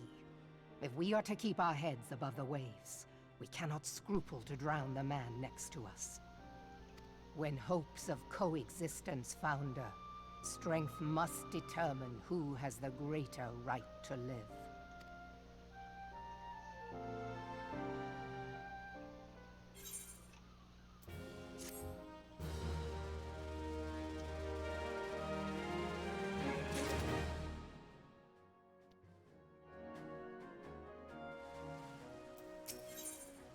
Xanthal has orders to point you in the direction of the Lominsian underworld. The Admiral has informed me of the arrangement. I have been keeping a letter of introduction for Lady Yaguri. To the south stands a gate leading to a pier for small fishing vessels. Look for an inconspicuous Hurrian man there, and present the letter to him. He serves as a gatekeeper of sorts. Now, before you go, I am obliged to remind you that the members of the fraternity to which you would be introduced abide in the shadows of Lominsian society. They value their independence more highly than pirates, and are united by a bond stronger than mithril. To wit, they are invariably wary of new faces. Though it be penned by the Admiral herself, mere words on parchment will only get you so far into their confidence. You must work for every ounce of trust they place in you. But here is the letter. Go to the aforementioned place and show it to the aforementioned man. And good luck. I wonder if I can do this as ninja. I didn't get it leveled up the way I wanted to. But maybe I can.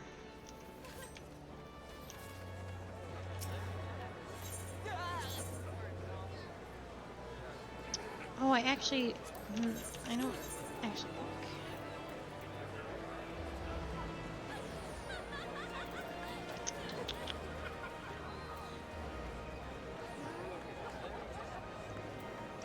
Yeah, it's not gonna let me. Boo. But I am rogue. I am ninja.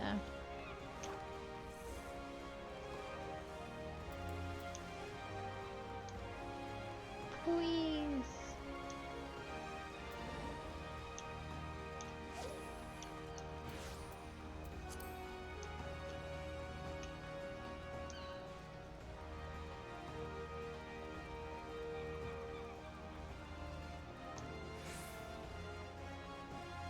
Sometimes they let you do some of the side quests.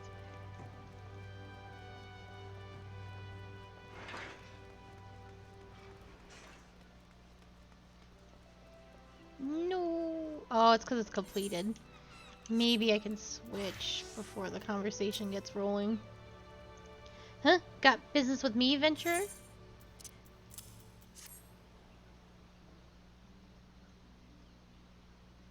So you're the woman the Admiral sent word of. I was hoping I might catch a glimpse of Thancred too. Been a while since I saw his shit-eating grin. But what with all the doe-eyed wenches about, I expect he's got his hands full.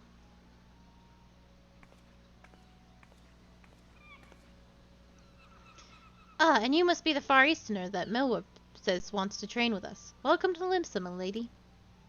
I am Yuguri of Doma. 'Tis an honor to make your acquaintance. I must confess, when I first learned of your organization, I had certain preconceptions as to the nature of your membership. It would seem I was mistaken. You're not the first person to say that, lass. Limsa is a city of pirates, to be sure, and pirates don't give two farts about keeping a spotless reputation. They hardly need a secret society to do their dirty work. Might be as my people and I keep to the shadows, but we've got nothing to be ashamed of. It's simply better for business that we remain unseen. And so you've developed a fighting technique suited to this purpose, I see. Know that the practitioners of my art, too, are denizens of shadow. 'Tis a stealth that our strength lies. There is much we might learn from one another, I think. Then what in the seven hells are we waiting for? If you'd come with us, Yaguri of Do-What's-It, we can get acquainted in a more private surrounds. Huh, that didn't come out right, did it? Lady Akali, I shall remain here with these people for a time, that I might study their ways. Though I am loath to be separated from my countrymen, I take solace in the knowledge that they are in the best of hands. You have been a true friend to us, Domans. No words could suffice to express my gratitude. Ere long, I hope to begin imparting my martial knowledge to the people of Eorzea. When that time comes, it would be my honor to welcome you as a student. Ugh, if I had gotten my ninja up, I think maybe I would have gotten different dialogue. Ugh, I'm so sad. I really done did it. Ooh. I can take that. Core, it's been ages since Thancred up and left the sisters. What I wouldn't give to run with the old scoundrel again. Just like back in the old days. Far Easterner combat, eh? I must say my curiosity's fairly piqued. Yaguri has the air of a woman bursting with gratitude. Much and more has occurred since I first beheld Eorzea from the galleon's deck. Suffice it to say, I did not envisage such being invited to play part in your noble struggle. But forgive me, I have kept you over long. Doubtless you have pressing business of your own. Rest assured that I no longer require an escort in this land. When next we will meet, Lady Minfilia, pray relay to her my humblest thanks. Would that I could do so in person, but I must needs fulfill my promise to the Admiral. Till we meet again, Warrior of Light. Darn it!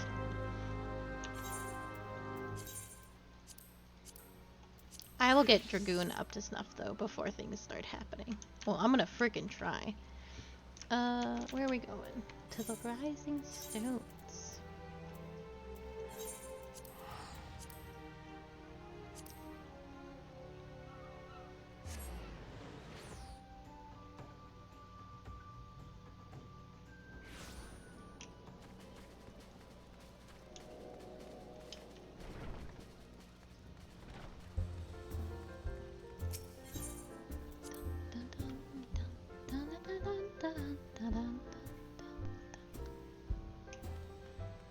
New dialogue.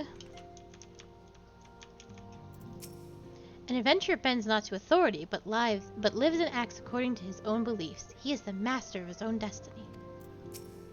I have been tasked with helping out in the kitchen. Once I have grown accustomed to my duties, I hope to treat our hosts to traditional Doman cuisine.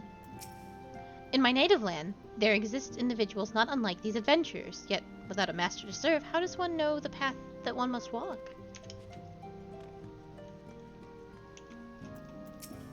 The Rising Stones. What a peculiar name for a sanctuary. On behalf of the Scions, I bid you welcome to the Rising Stones. With your cooperation, we hope to grow rich and transform this place into the piling gold. Oh, Akali, forgive me, but I must see to the Doman's needs. What if you wanted to solve a problem that's already happened, like the Garleans destroying Doma? History is our friend, young one. The answers to the problems of the present are oft to be found within the past. We need but seek them out. Some 15 years ago, a mission took me to Ul'dah. 'Twas then that I first chanced upon to gaze upon your beauty. I was utterly transfixed. I dared not blink, lest I deprive myself of an even split second of your radiance. You do flatter me, dear, and I do believe you had a bit too much to drink. Look at all them bottles.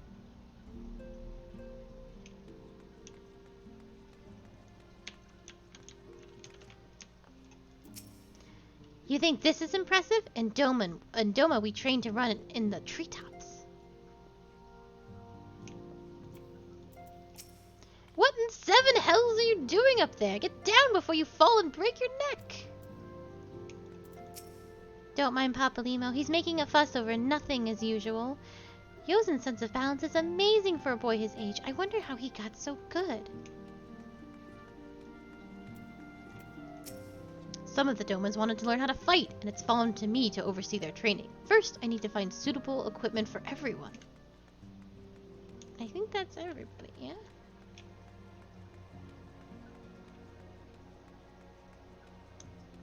Alphino's not here, and Philia's in there.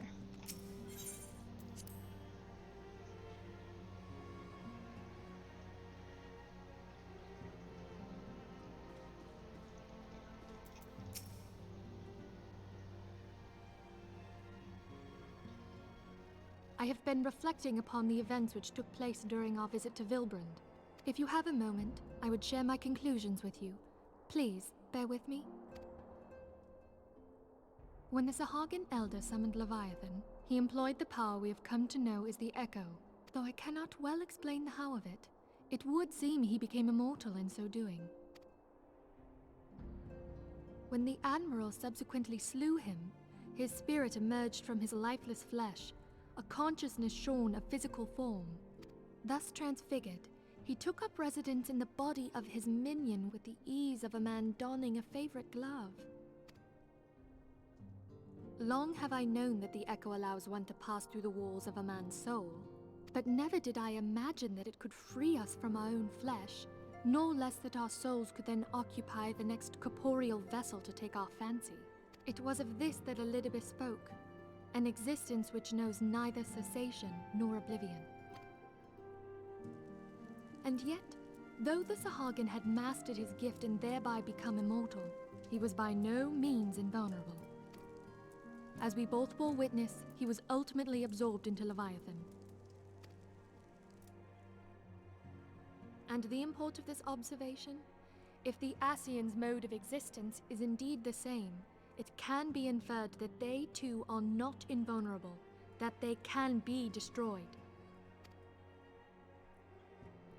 There exists a legend which tells of souls who are reborn upon the cusp of each umbral calamity, that they might stay the encroaching darkness. To most, it is but a fairy tale, yet recent events have given me cause to wonder, could the legend in fact refer to the Echo? Much and more yet remains unknown, but I am confident that all will become clear in time. For the present, however, what matters is that the key to defeating the Ascians may at last be within sight. With Urianger's aid, it is my hope that I shall fathom this matter ere long.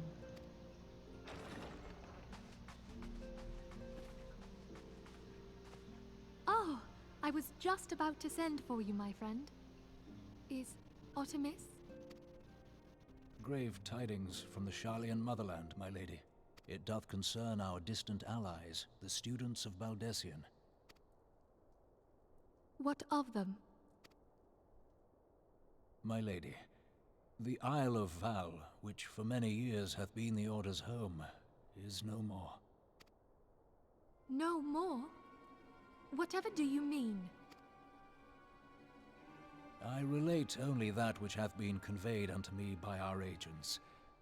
An etheric wave of the highest magnitude was recorded in the region. Soon thereafter, 'twas observed that the isle had ceased to be. 'Tis postulated that a magic was evoked, like in power to Ultima. 12 preserve.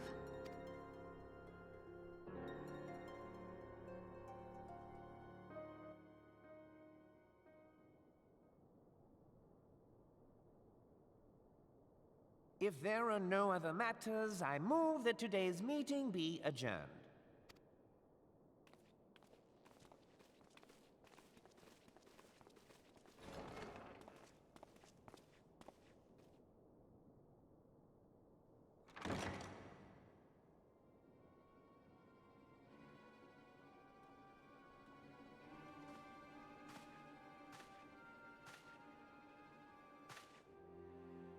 It is done, my lord.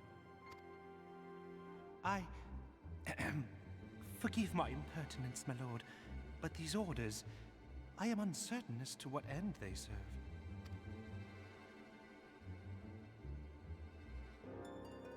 Revolution.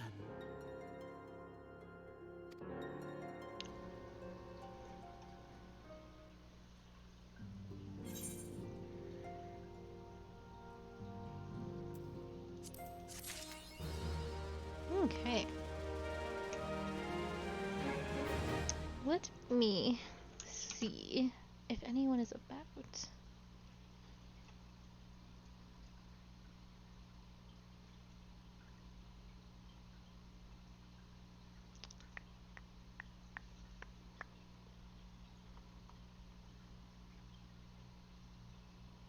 Perhaps not. So we'll probably do Hildebrand next, and coils will probably have to be a tomorrow thing, and I'll see if I can gather up some friends like I did last time.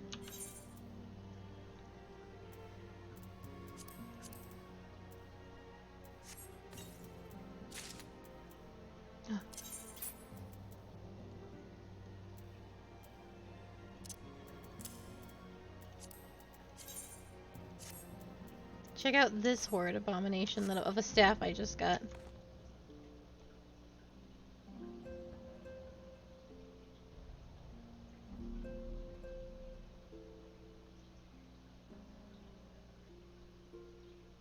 Bad. No, you don't.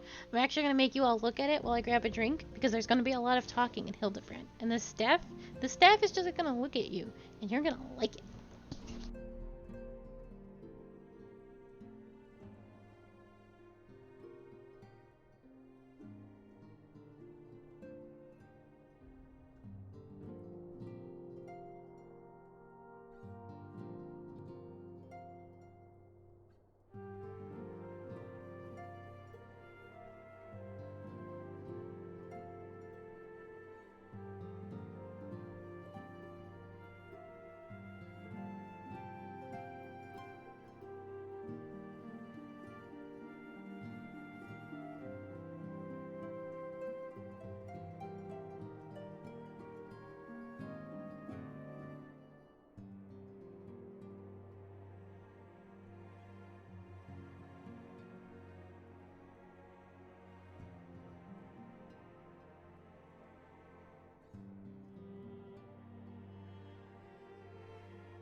Okay. Hildebrand it is.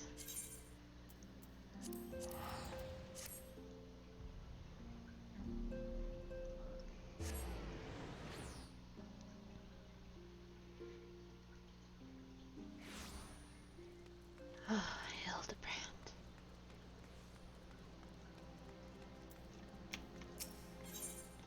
Ellie has put her skills as a reporter to good use.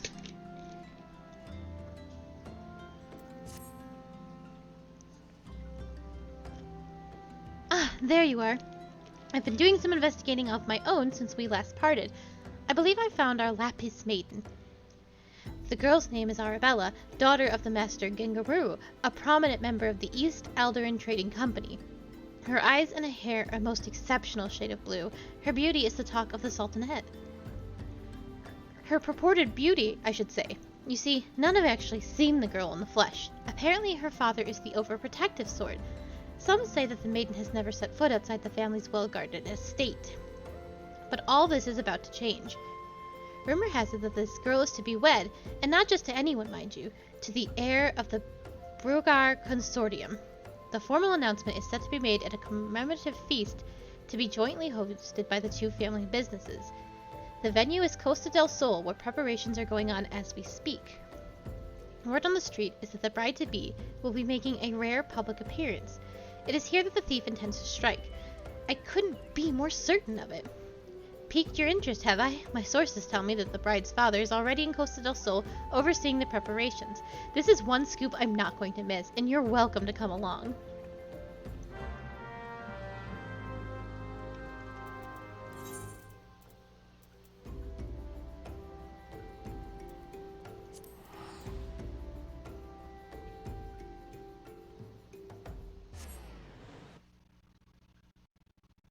I hope this questline doesn't make me sing anymore. I know it will, but I hope it doesn't.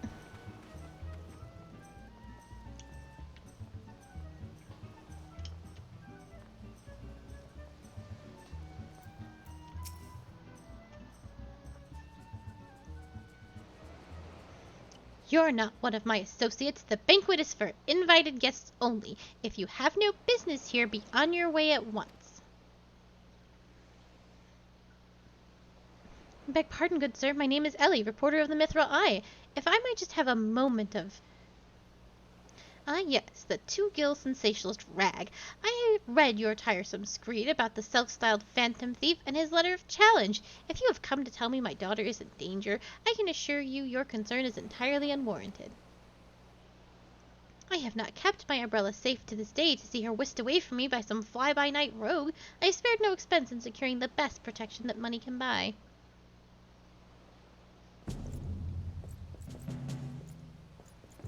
Oh, yeah?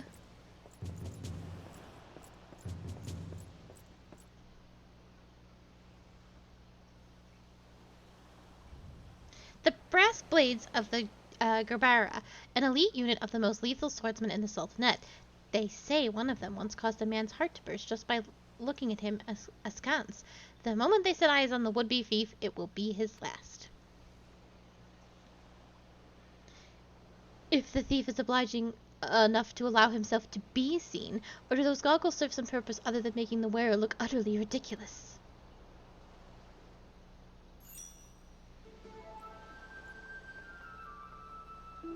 Consulting Inspector Baradin, your reputation precedes you, and what, pray tell, would you propose? I have promised some of the wealthiest men in the realm that my daughter will be attending the festivities. To renege on my word would have dire implications for the family trade. My proposal is a simple one. Entrust the investigation to me. The thief will be in shackles before the banquet commences, and it will cost you not a whit of your precious gil. Very well. Let us see if your reputation is deserved, but consider yourself warned. Greater fortunes than you will ever know hinge upon the banquet. I will not tolerate any disturbances.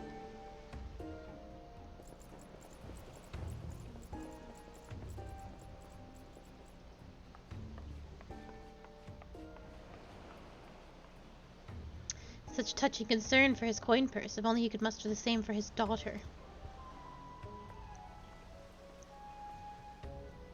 But do tell, Inspector, after he slipped under our noses the last time, what makes you so confident that you can catch our thief this time around? Our man may boast 1,000 faces, but he has a single modus operandi, and that is painfully obvious. A letter of challenge, a precious treasure whisked away from the rightful owner in the broad light of day. This tells me that our thief is an attention seeker with supreme confidence in his abilities. Doubtless he means to target the maiden using the same methods he used to abscond with the treaty blade.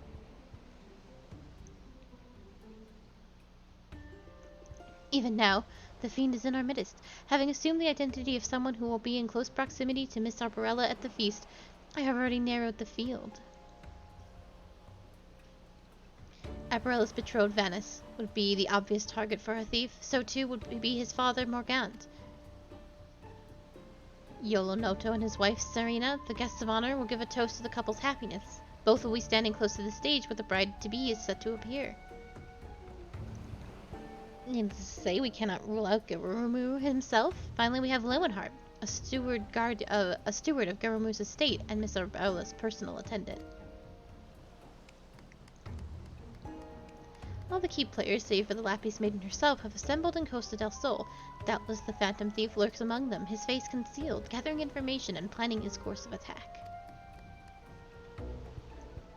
We will begin our questioning of the suspects immediately. Should you encounter any suspicious individuals, you are to report to me at once.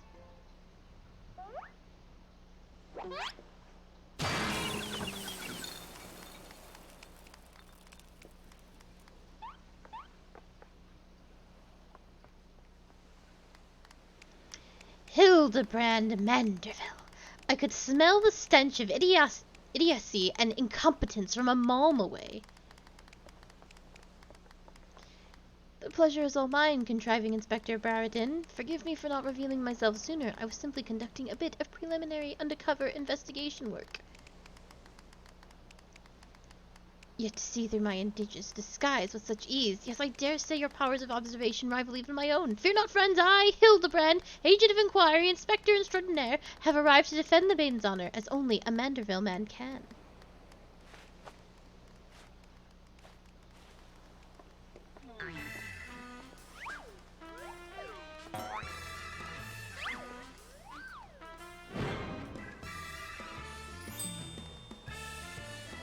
He does realize there's still a fish on his head, doesn't he? Good Inspector. Look at her. Oh, you can't see her because I'm in the way. Hold on. It's very important. Good Inspector, I realize we have not seen eye to monocle in the past, but a fair maiden's virtue, perhaps her very life, is at stake. From one gentleman to another, let us put aside our differences. Yes, I would welcome your assistance in this case.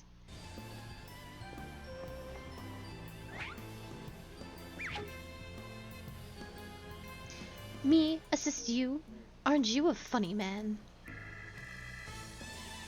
Oh, it makes no matter. My plan is so flawless that not even your bungling can interfere this time. If you wish to assist me, you may do so by keeping watch over the suspects.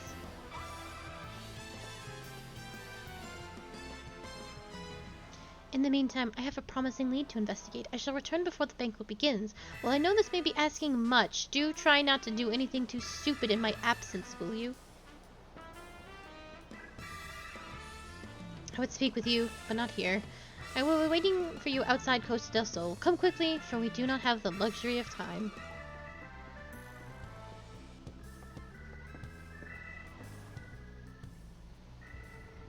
Okay, let me move myself back. Oh, that's too far. There we go. Well, do you have anything to say for yourself, Hildebrand? It is not by fate's whimsy that we have been reunited here today, friend. You were destined to be my side as I apprehended the fiend and defended the fair maiden's virtue. Inspector Barradin seems to have taken a liking to you. You should be proud. As you can see by his treatment of someone we know, this man doesn't suffer fools lightly.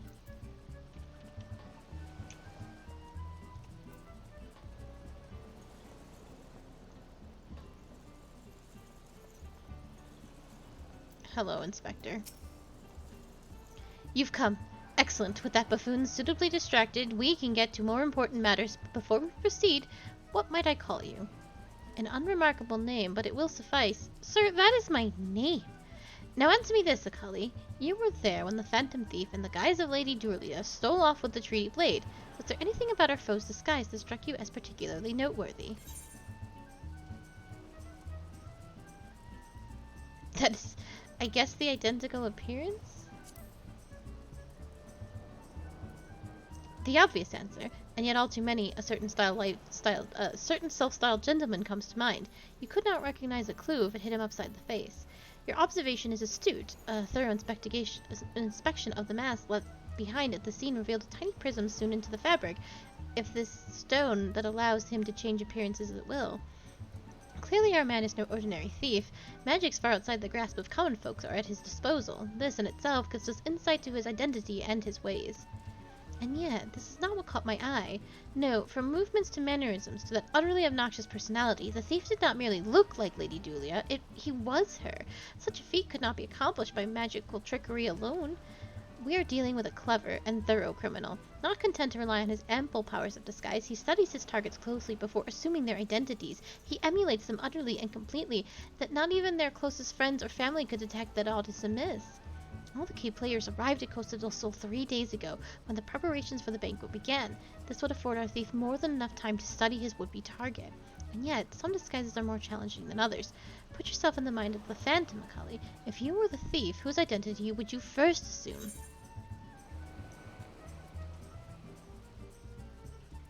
One of the guests. Would he? The guests are all well acquainted with one another. One misstep and the thief's cover would be blown. No, there's a more logical first target, and that would afford him the opportunity to gather the knowledge he needs, and less at risk. Yes, one of the brass blades of Gerba. Strong in number, few of words, able to come and go as they please, a fearsome reputation to scare away any who would draw near enough to realize something was amiss, an ideal entry into Costa del Sol for our man.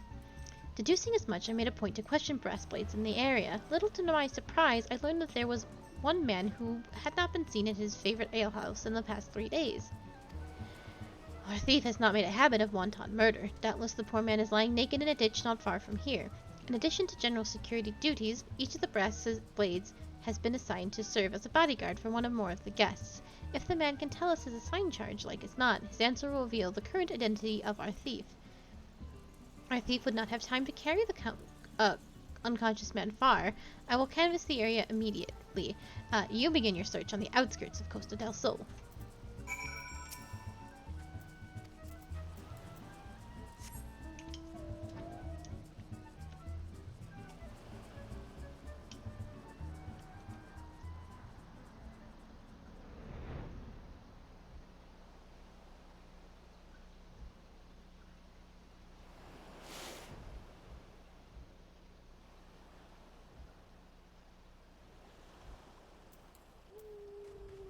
You okay, buddy?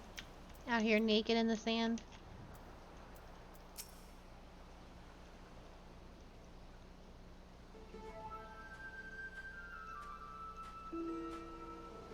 Excellent. You are one of the less incompetent assistants I have worked with.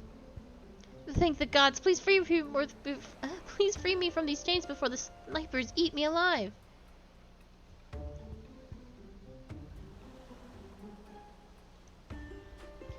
There. Now, tell me all that you can remember about what happened to you, and try to be brief.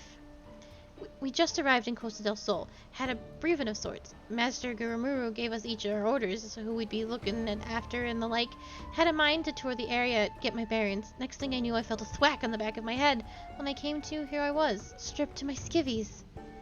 Much to the chagrin of those of us who have to look at you. You say you received orders from Master Gurumuru. Who was to be your charge?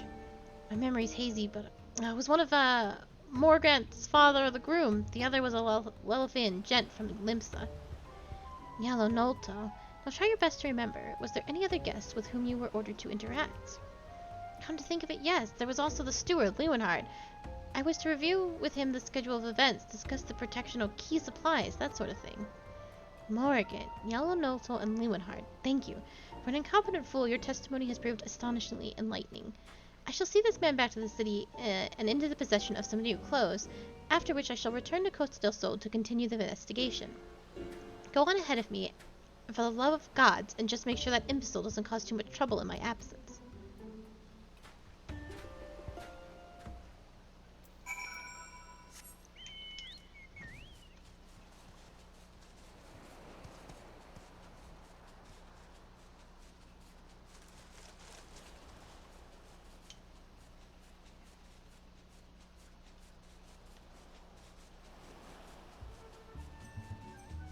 I was hoping we might see a shooting star. I don't see nothing. They are kind of rare.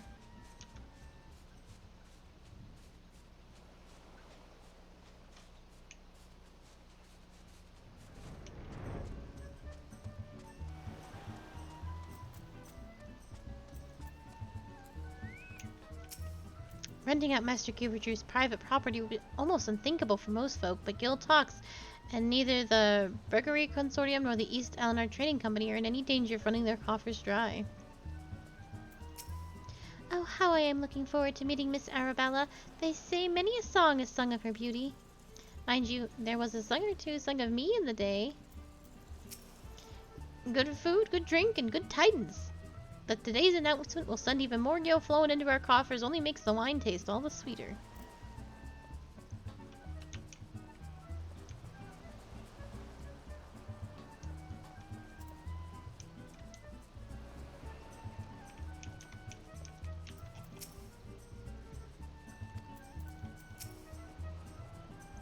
Oh, they're over there.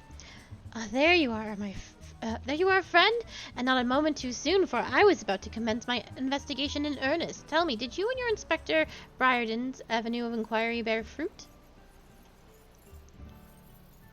Morgrant, Yolthel, Nolthel, and the Steward Leonhardt, you say? That does not surprise me. Yes, I had considered them all exceptionally suspicious from the start. With the Lapis Maiden in danger, we can't afford a moment's delay. I, Hildebrand, shall have our thief in shackles before the inspector returns. Hello, and thank you for the follow. Fear not, friend. The inspector shall be none the wiser. If he had hoped to nab the fiend for himself, he should not have simplified the task for me so. Ah, there is one of our suspects standing suspiciously under the canopy over there. Just you wait, friend. I shall rip the mask from your face and reveal you for the rogue that you are.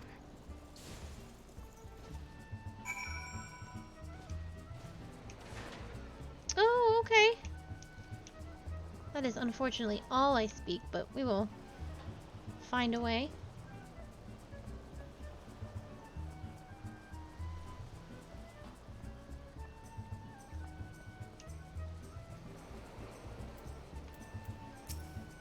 I am Venus, heir to the chairmanship of the Burgery Consortium. And who exactly were you again? I'm sorry, I just realized that I don't particularly care.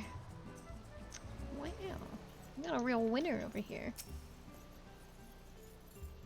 The lucky father of the groom-to-be, or the fiend who would sully the maiden's virtue. In a matter of moments, all shall be revealed.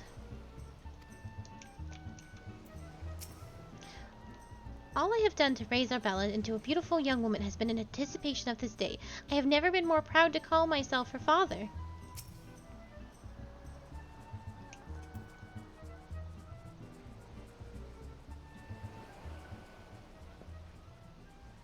Stand back, friend. The man we pursue is a criminal mastermind. The merest slip of the tongue could put our case, nay, our very lives, in danger. But have no fear, Miss Ellie. Ready your quill, that you might record my very word as I employ the time-honored art of parley, handed down from Manderville men of ages past, to reveal our foe. I can think of a few topics that would interest my readers less than your blatherings. Just catch the thief so I can have my story, would you? Don't worry, Inspector. I brought my quill and journal too. Your adoring fans won't miss a word. Capital! This is why you are my favorite assistant, Nashu. Now behold, as I ensnare our prey with a web of words leading to his inevitable demise.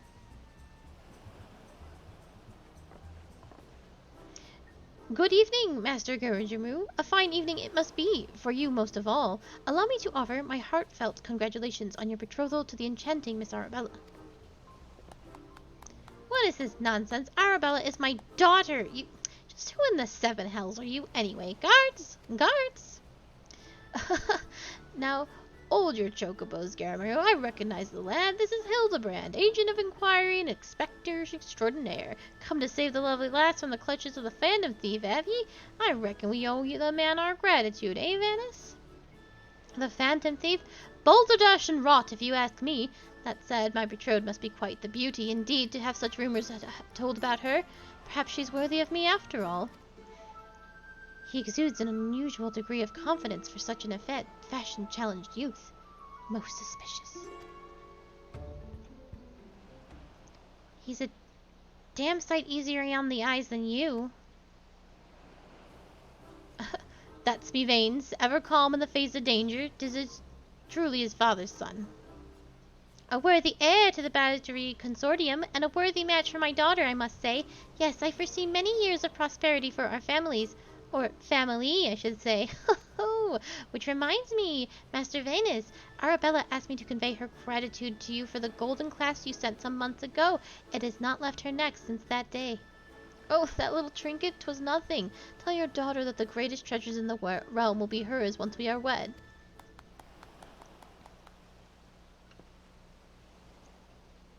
The time-honored Manderville art of parley. We'd be sleeping with the fishies now had Margaret not spoken up on your behalf. That said, nothing about the interactions between the three struck me as particularly unnatural. Let us not rush to conclusions, Miss Ellie. A gentleman fancies a more methodical approach. Yes, everything is proceeding according to my master plan. Whoops, I was supposed to be taking this down, wasn't I? Everything is proceeding according to my master plan. I sought only to earn the trust of the families before confronting Yalto Noto and Lewin Hart, who have aroused my suspicion from the start. Come, we have a thief to apprehend.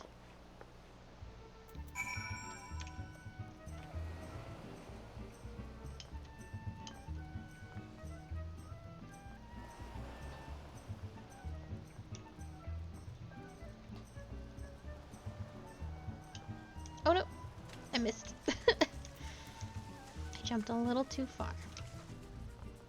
Trying to cut a little too hard on that corner.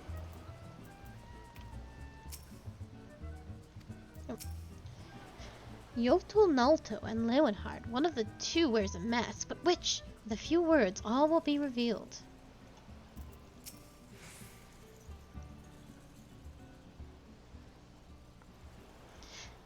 I've not seen your faces round here. With the East Eldrin Trading Company, are you? Why, yes, good sir. So very much with them. Some might even say we are the Eastern Eldrin Trading Company. Ha ha ha. Oh ho, pleasure to meet ye. Do tell, is the Lapis Maiden as lovely as they say? Sarina here's no slouch herself, but like me, she's getting on in years. No offense intended, my dear. But where are my manners? Yolto Nolto of the Birchery Consortium, and this is me wife Sarina. I look forward to many profitable dealings with you and yours in the moons and years to come. And I dare say this wedding and the joining together of our family businesses couldn't be happening at a better time, what with all manner of fell beasts and beastmen taking aims at our ware. Why, just the other day, a shipment of imported foodstuff was waylaid by Mandragoras. Nasty buggers, a lot of them. If they were 20 years younger, I'd diced them up myself and made a salad out of. Ye have heard of Magandoras, haven't ye? But of course, I have spent a year honing body and mind with the fists of Ralgar. My fellow monks and I would chant several hundred mantra wits a day. And your food stores were occasionally raided by the ruthless band of rogue vegetables known as Mandragoras, yes? Would it kill you to read the Mithril Eye and educate yourself from time to time? A fearsome lot they are. Rumor has it that they'll not rest until every fruit or vegetable harvested for consumption has been freed from captivity. Why, they struck out the larder here just days ago. Our supplies were decimated. Fear not, my lady. I was able to arrange an emergency shipment to replace the stolen produce. It arrived safely some time ago. Settle down, Zaina. Forgive my wife. She's always saying how meat is bad for her figure. And with that, I best go prepare me speech. Carry on, lads. Criminy! None of those three were suspicious in the least, but we must not give up hope, lest he of many faces have the last laugh. Where there is a will, a gentleman shall find a way. Come, Neshu, we must move quickly, or the Lapis Maiden shall not be the only one to come to harm. You speak so fast, Inspector. The sign of a quick mind, I'm sure. Now, where was I? Give up hope. He of many faces will laugh last. The Lapis Maiden shall not be the only one to come to harm. I'm not sure that captures the Inspector's intended meaning. But this is no time for us to be standing around. Inspector Baradin will be back any moment now, and he's not the type to suffer excuses. Quite so, Miss Ellie. Fortunately, I have a plan. Let us investigate the foodstuffs of which Master Lewenhart spoke. Should we find any contradictions in his testimony, we consider the man a prime suspect. Inspector Briardin will be back before long. Come, Nash, this is no time to delay.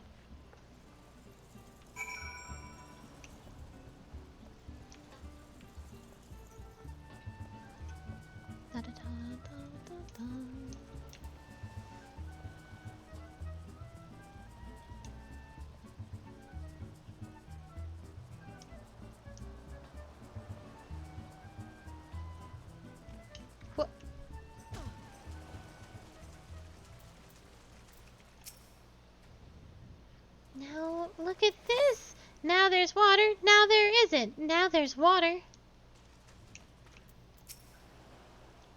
Some of these coconuts don't look like coconuts. These crates must contain the foodstuffs of which Master Lewenhart spoke. At a glance, they do not appear particularly suspicious, but our investigation must not be deterred.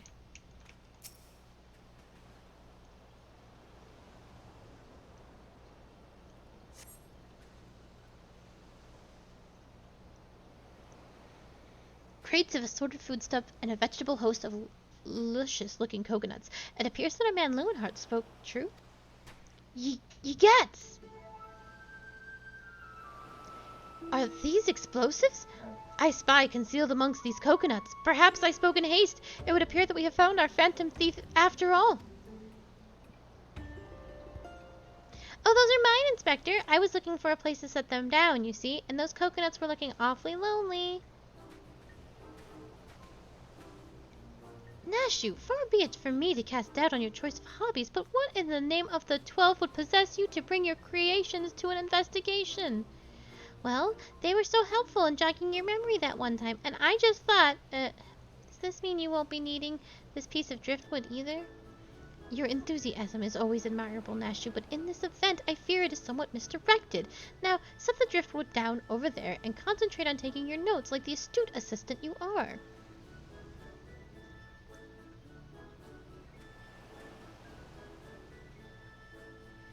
I say, we are most fortunate that confounding Inspector Briardin is otherwise occupied at the moment. Were he to chance upon the scene, he would veritably explode in rage. Now, let us dispose of these things before an errant ember sends us all into a fiery demise. Confounding Inspector Briardin. Explode. A fiery demise. Got it. Are you sure about all that?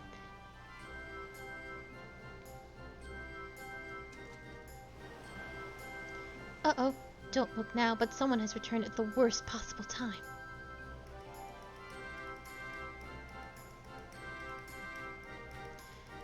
You two were supposed to be keeping an eye on the suspects and staying out of trouble, yes? The inspector will have a fit if he sees you here.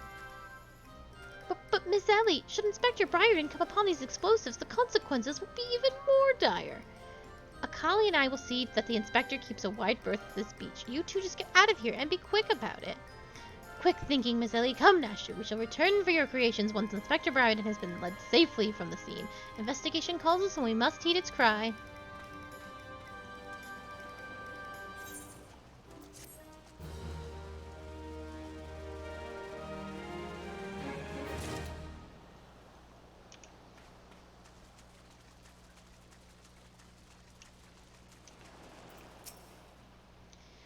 All we have to do is learn our way from these crates. That shouldn't be too difficult, right?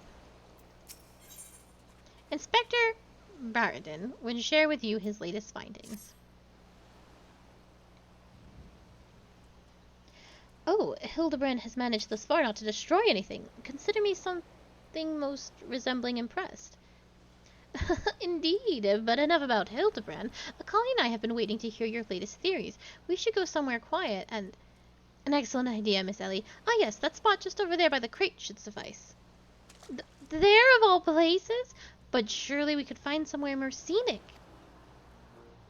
I'm not here on vacation. I am here to solve a case. Besides, we cannot afford to have our conversation overheard. That junk-littered beach should afford us some welcome privacy.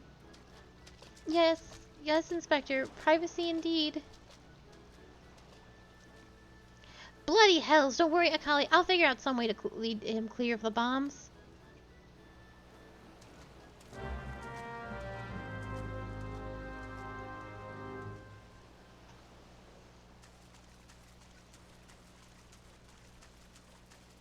Yeah, you guys? Yeah? Yeah, Hildebrand?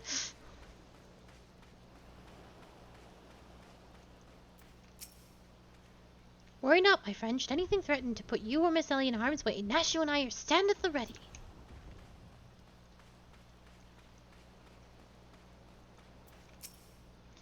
I think the tide is rising. We really should move to higher ground.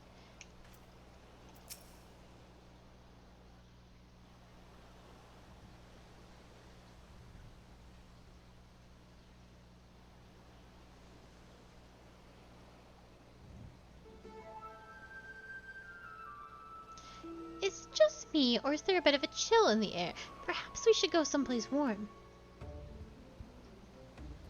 I, for one, welcome a respite from the sweltering heat. Besides, this will not take long. If you insist, Inspector.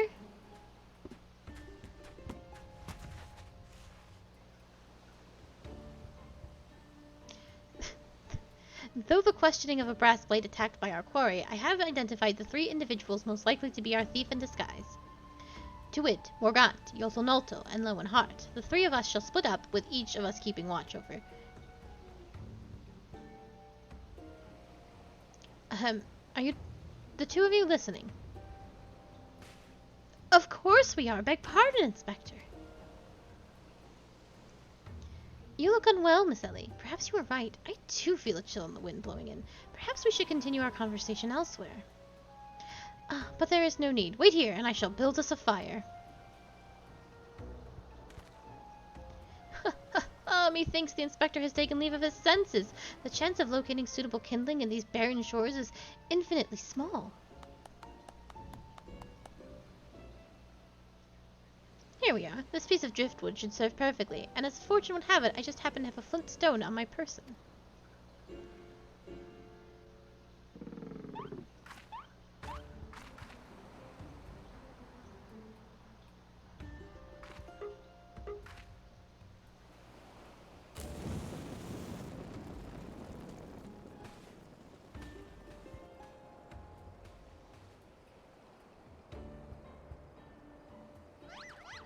There is no cause for alarm. 'Tis not blood that courses through the Inspector's veins, but ice. I could not fathom a series of events that would lead such a calm and composed individual to lose his firm grip on the fiery torch. Remarkable insight, Inspector. I must record these words for posterity. Whee! It's flying!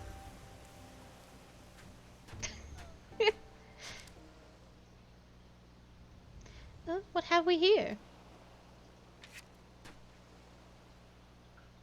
Everything is proceeding according to my master plan.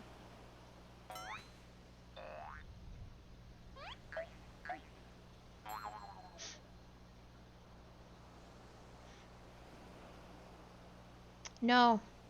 This entire side quest is an absolute friggin' it's just unstoppable. Could this be another challenge from the fiend?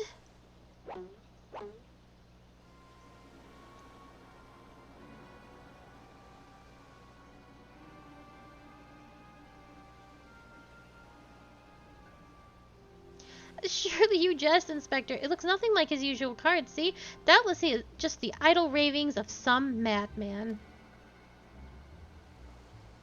Perhaps so, but we must exercise due caution. There are 2 more pages.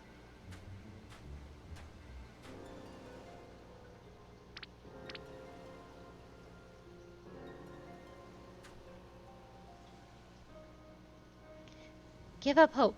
He of many faces will laugh last. It is not the Lapis Maiden alone that shall come to harm.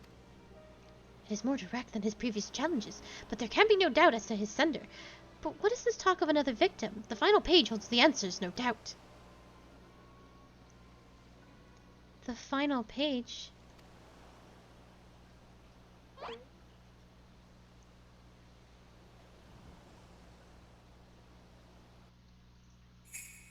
confounding Inspector Barradin will meet a fiery demise.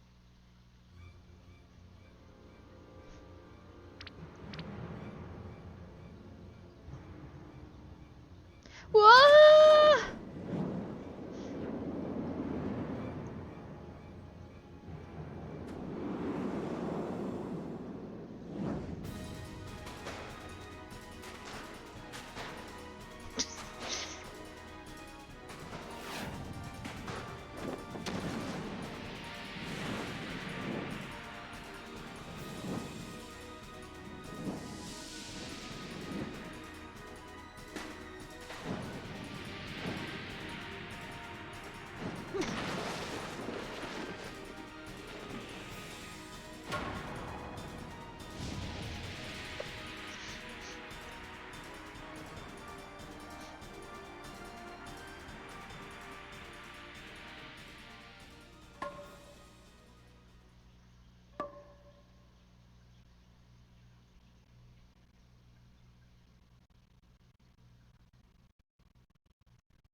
You saw through that fiend's ruse, but how? Let's just call it reporter's intuition. Are you hurt? A ringing in my ears, but otherwise no worse for the wear. You have my gratitude.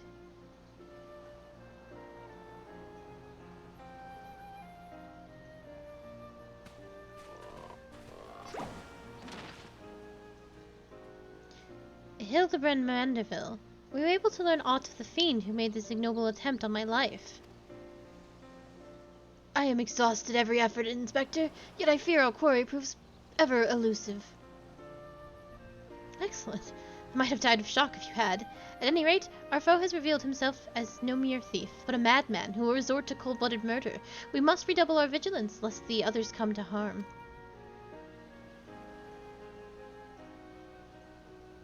Vigilance!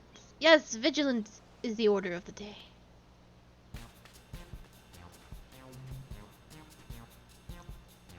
What in the name of the gods? Thal's teeth! Those vegetables cost a fortune, and now they're ruined. Ruined! Agent of inquiry, more like agent of injury and incompetence. You are to replace the supplies that you destroyed before the banquet begins, or I will see the entire lot of you rot in the jail. I always want to say gaol, but it's just pronounced jail. Because that's just how it be. I would ask how he survived an explosion at point-blank range, but something tells me that's one more mystery better left unsolved. Thanks to our quick thinking, the bombs are no more, and the inspector's none the wiser. 'Tis a shame to see good food go to waste, though. These coconuts look positively luscious. Is that a fish? I'm getting hungry. Clearly, our thief has decided that my prodigious intellect presents the greatest threat to his schemes. Perhaps he is more clever than I thought.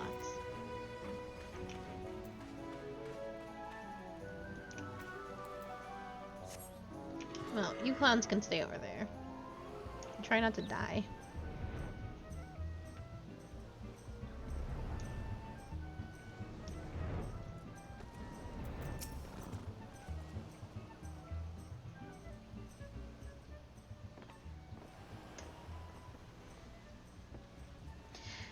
What was that terrible explosion coming from the beach? Is everyone safe? Fear not. The fiend's artless attempt on my life has been thwarted. Sadly, your food supply did not escape unscathed. Master Grimmadrew bids that the damaged ingredients be replaced with all speed. Good gods! This is no thief, this is a madman! As for replacing the ingredients, I have a fear that will prove a difficult task. Those crates contained imported vegetables of considerable variety, you see.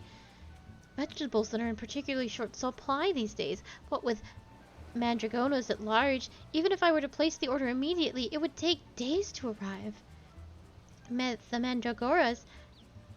I have heard of that fell band. Tell me, what manner of vegetables did they steal? The rarest was an import from the Far East. I do not recall the name, but it was very closely resembled to the Eorzean dragon pepper, save for its color, which was a deep purple. Methinks you dost worry too much, Master Lewenhard. Of course, our course of action is clear. We need only storm into the den of these overgrown weeds and steal your precious purple dragon peppers back. I would advise against that, Inspector. These are no ordinary mandragoras, but rather a bloodthirsty band of killers given succulent flesh. Even the brass blades of Jerba proved unable to resist them. Oh, a formidable foe indeed. Were only the brave souls in our midst, with a want for taking on fearsome enemies, with not a shred of concern for her own well-being. Your eyes, friend, they speak to me. They say, "Ah, yes, I shall vanquish these rogue vegetables and deliver the purloined goods back to their rightful owner." You are truly a godsend, adventurer. One Sundemil of the Yellow Jackets has been charged with defending the roads from the Mandragoras. If anyone would have knowledge of their current whereabouts, it would be him. Without those ingredients, Master Grimmadrew is like to cook me instead. Please, friend, you're my only hope. A gentleman would never let a lady face danger alone. Let us away to Limsa together.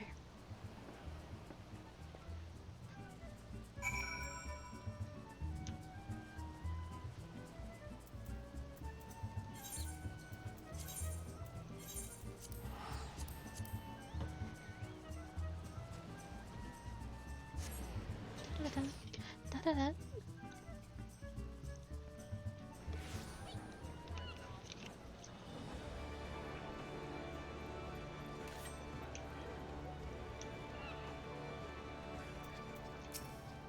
If you've come for the Mandragoras, I fear you're half a bell too late, as were we, blast it all. To hear the poor merchant tell it, no sooner had he opened his cargo hold to check on a shipment of vegetables than did an onion turn on him, screeching bloody murder. Fled his own vessel in sheer terror, he did. By the time he came to his senses, it had set sail without him. The merchant left for Aleport, hoping to recoup his losses. If you've a mind to go after the culprits, you might lend an ear to his sad tale. Aha! It is the thrill of the chase, not invigorating, friend? The ferry docked by Fisherman's Bottom will carry us to Aleport. Let us be swiftly on our way. And I can just teleport there. It is okay.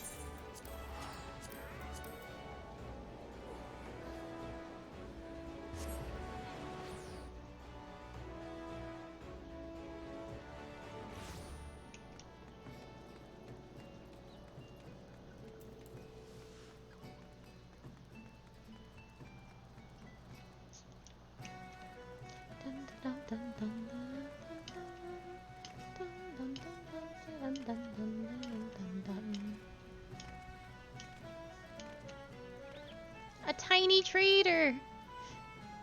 He's so little. Don't sneak up on me like that. I thought you were a feral turnip or a murderous eggplant or something like that. Think I jest, do ye? You'd be singing a different tune if you shot a tomato juice almost took out your eye, as did my eye. By the time I regained my wits, they'd already set sail with the ship and me livelihood. I'm ruined. If I never see another bleeding onion till the end of me days, it'll be too soon. The tiny trader would ask that you save the realm from a vegetable scourge. To hear most say it, the Mangadors are a nasty lot, a right pain in the arse to farmers and provisioners the realm over. But let me tell ye, friend, that ain't the last of it.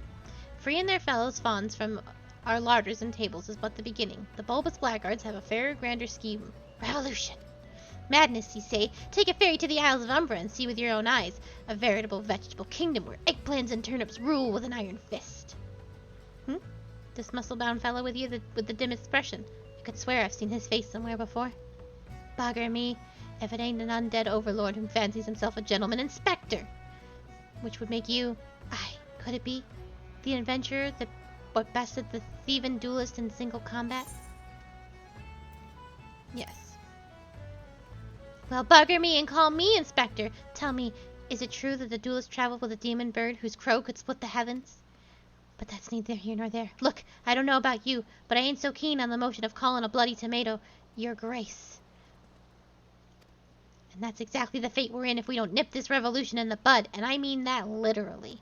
As we speak, the Mandragoras are planting themselves a whole army of their own kind in the Isles of Umbra. You'd be doing the whole realm a favor if you could just go up there and uproot them before the harvest comes.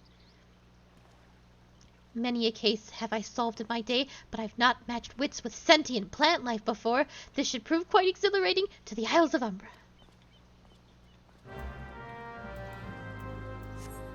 To the Isles of Umbra. Can I just fly there?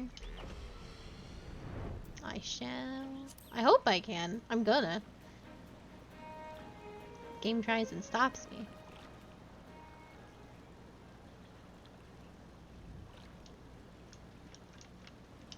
Oh yeah, this is the Lighthouse, which we haven't done yet, but this is a dungeon. And you can get pretty far on it. I can drive quite a bit on it, because now that you can fly here. I'm just gonna drive all over this lighthouse. Excuse me. How far can I go? Yeah. Oh, cool! I can actually get off. Oh, hell yeah! Well, hell yeah, Final Fantasy XIV. That's so cool. I love that you can just walk all over the dungeons. The big manor, well, I don't want to be on my wheel. The big manor that you go into eventually, you can walk all over that balcony of the big house. Now that you can fly, it's super, super cool. I really want to go up there, though. Please. Please let me go up there. Oh, that's super neat. I love climbing all over the dungeons. It makes me very happy.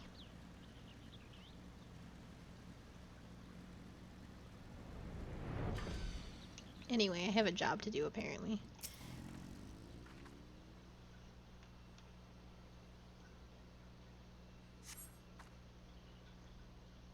He's cussing at me. Unspeakable words.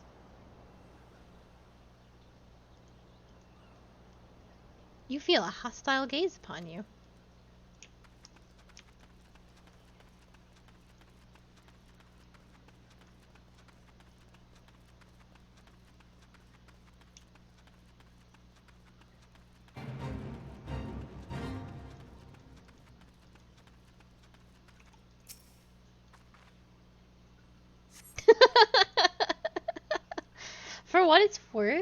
For what it's worth, this is just a wild comedy side quest.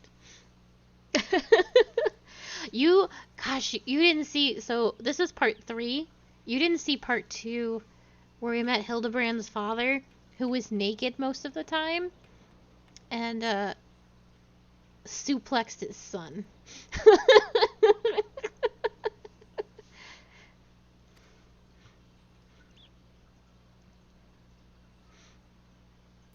You feel a hostile gaze upon you.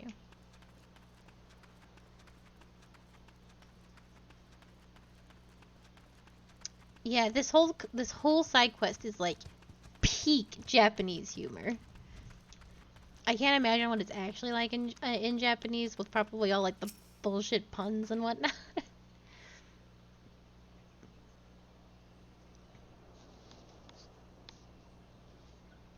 Oh, I bet it's madness.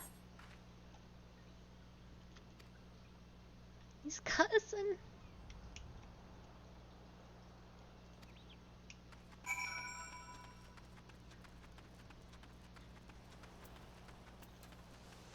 Do I actually have a duty to do? Oh, shit. Hildebrand, what happened? Friend, my pursuit of the Mandragoras has led me beneath the surface. Yes, they must be down here. Somewhere.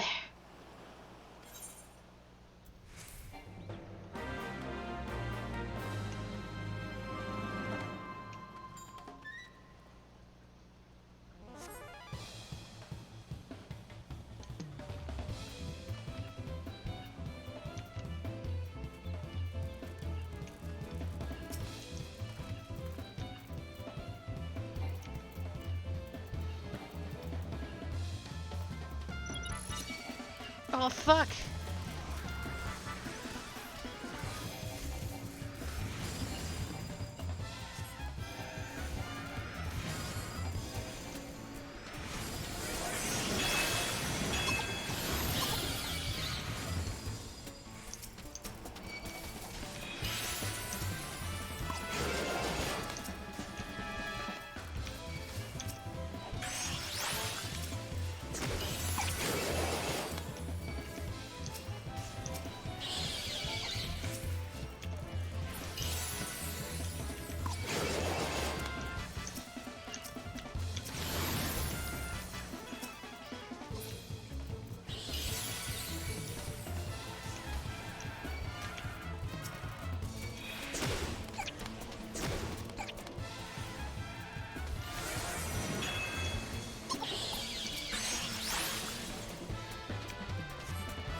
Did you know that the Mangadora Queen is not in love with the Mangadora Tomato King, and that she is actually in love with the Eggplant Knight?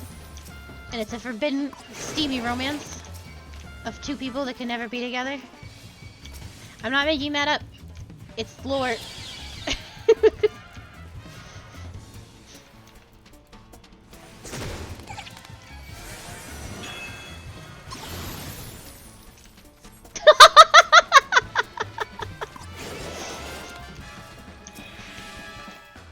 Tomato just doesn't got what the eggplant's got. How can you compete?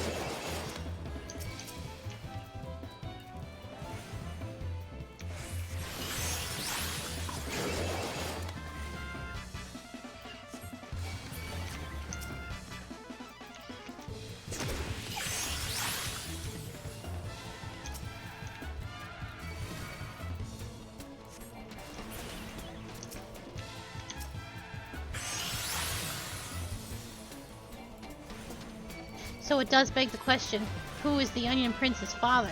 And that I don't know, and I will never know, and I don't actually care to know.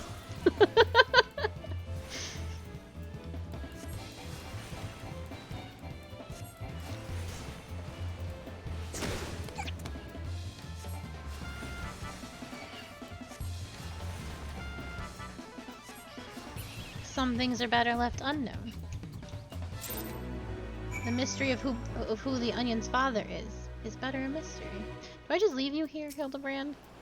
Impeccably fought, my friend! I only wish I had seen the battle with my own eyes. You may go on ahead to Costa del Sol. I shall be along as soon as I extradite myself. Well, okay, goodbye. Goodbye. Goodbye forever.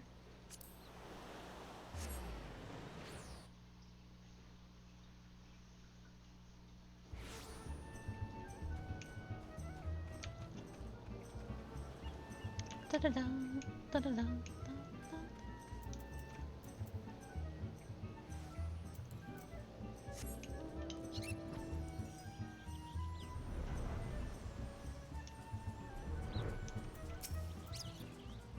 You return.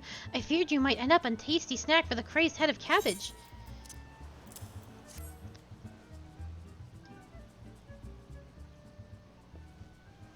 The stolen foodstuffs, you've saved my hide today! Oh, but I must see if those purple dragon peppers are intact. Master Garumaru is quite particular about his seasonings. Oh, can I come too? I have never seen a purple dragon pepper before. This is all absurdly lewd. Can I just say, every time we say purple dragon pepper, I lose my mind. I just absolutely lose my mind. The wild vegetable chase was a pleasant diversion, but it is time we can return to the case. Now there must be some clue that yet eludes us. Core, the peppers have changed color! What? What's this?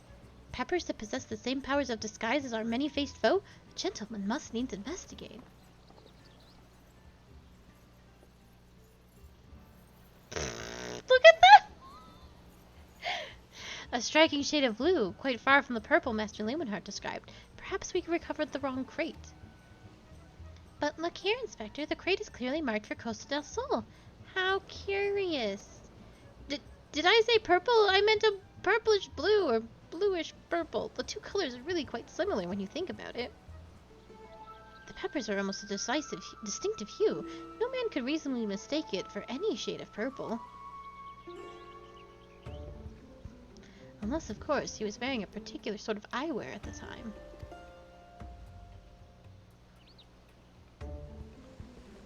Pfft, there he goes. Ha! The charade is up! After the man!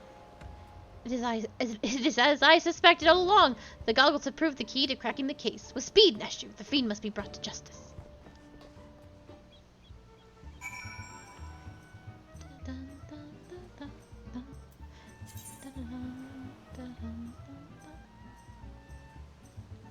Oh, I think there's an A rank or an S rank or something over there. We're gonna go look at it. Hold on, because they're all calling it. Pull time at 1:35, so it's being pulled right now. Oh, I will never make it. It's not worth Oh yeah, there is an S rank over there. I would love to take a look at it, but we will never make it over there in time. Alright. Yeah, it's already dead. It dies in seconds.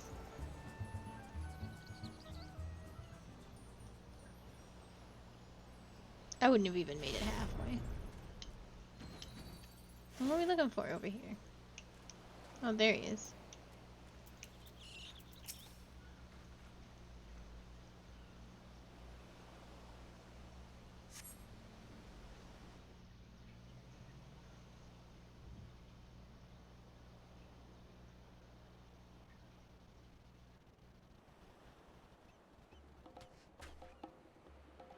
You can run, but you cannot.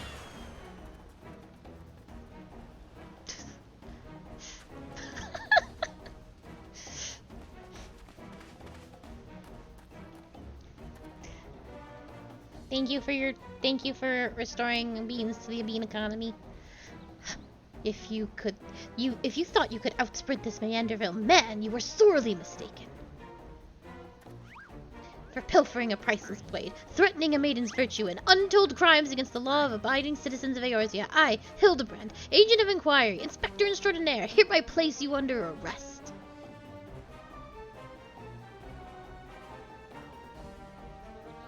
Done in by a sniper, a fitting end for an ignoble thief.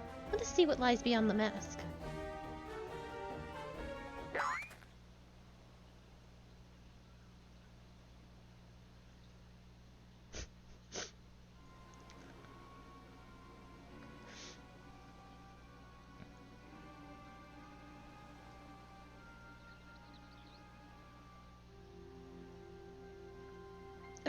Where am I? And who are you?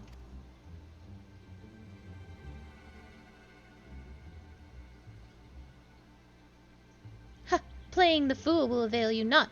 I suggest you come willingly. A gentleman is not given to violence, but should you attempt to resist, I disavow responsibility for any shattered skulls and broken bones.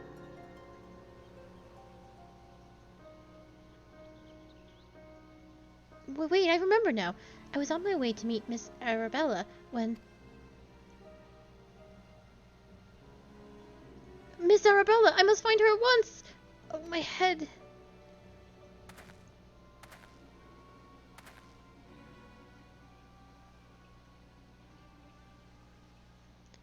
It would seem this man wears no mask.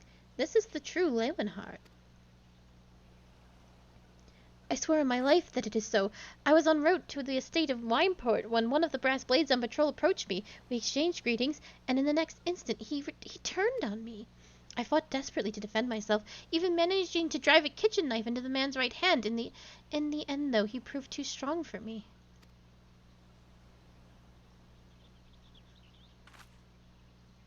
Now that you mention it, the impostor was wearing gloves. I knew there was something suspicious about him.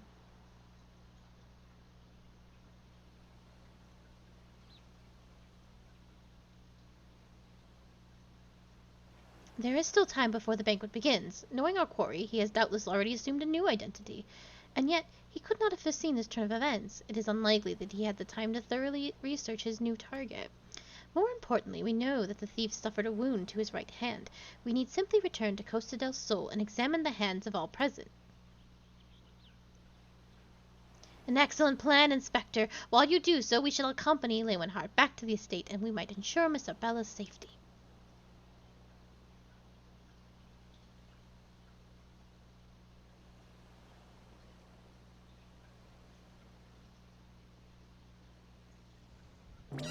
I have found you, my little ones. Let me guess.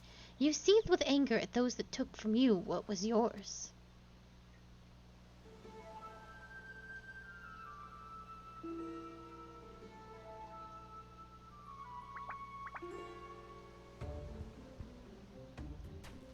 Then it would appear our goals are in accord.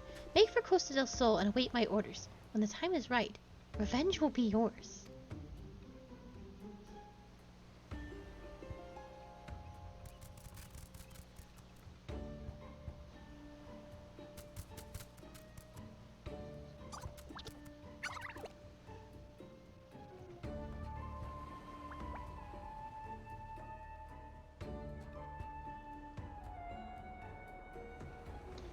The game is afoot, inspectors.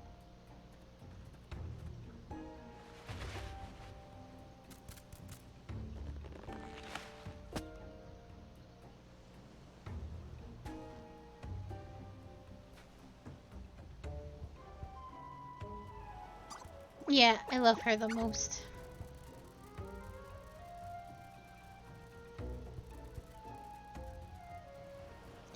Now, what mask shall I wear to the ball?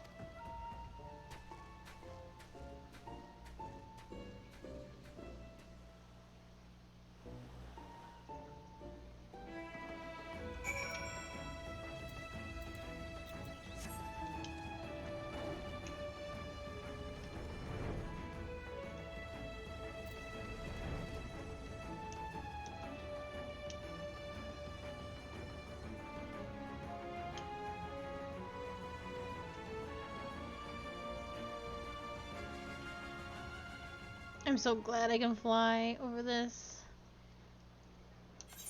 Used to have to take a boat or teleport.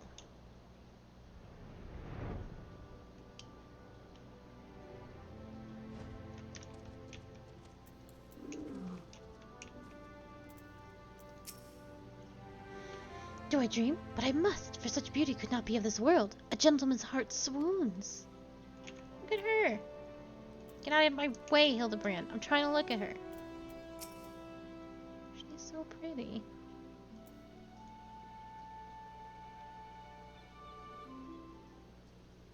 Miss Arabella, what are you doing out here? You must return to the estate at once. Only when always the worrier. Your concern is touching, but I am a woman grown. Besides, I just wanted to see the flowers. Lovely though these flowers may be, they are unsightly weeds when measured against your beauty. I am Hildebrand, agent of inquiry, inspector extraordinaire. Please, call me Hildy. The pleasure is mine, my lord. Much have I heard of your deeds. Tell me, are the rumors of the many-faced thief true? I fear they are, Miss Arabella, but still your gentle heart, for as long as Hildebrand is on the case, the fiend shall not lay a twisted finger upon you. This I swear on the Manderville name. The gods smile on me indeed to send such a strong and handsome gentleman as my champion. And yet, you seem pensive, my lady. Is something the matter? To tell the truth, the marriage has been arranged against my wishes. I do not love Vanus. Why, I have not even met him. He has sent me this clasp as a betrothal gift, a treasure for my treasure. Wear it always, the message said. I do not care how beautiful it is. It might as well be a golden shackle. Miss Arabella, you must not say such things. An arranged marriage to a youth you have not even met? Unconsolable. Father says that this marriage must happen, that it is for the future of the family trade. Spoken like a true old Don, but if I may be bold, milady, would I be correct in assuming that you and your father are not related by blood? Quite so. Father found me amongst the beggars of Pearl Lane when I was just a babe. He took me in and raised me as his own. He took Lewin in as well, though as servant rather than son. You may think Father cold and a miserable man, but to me he is the man who gave me warmth and hope when I had none. I will learn to love Venice, if that will make Father happy. You cannot be serious, Miss Arabella. You are a beautiful young woman with your whole life ahead of you. Surely you would not have to look far to find a gentleman with whom you would rather spend the rest of your days. If I have to spend another hour with you, I am like to lose my wits. But anyway, we should return to Costa del Sol to see how the inspector's investigation fares. I as well must prepare for the banquet. Farewell, friends.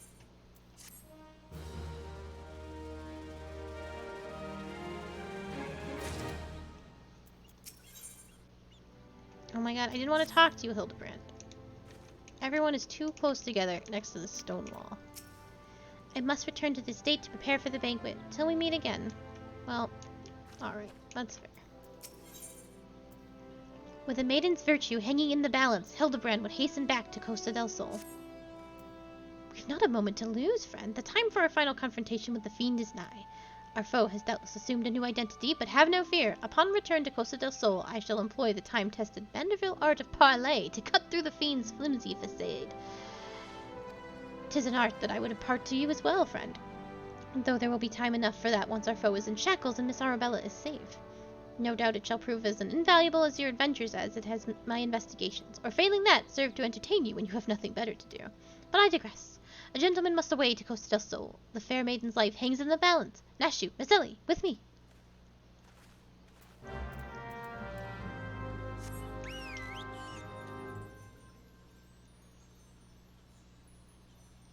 Away we go.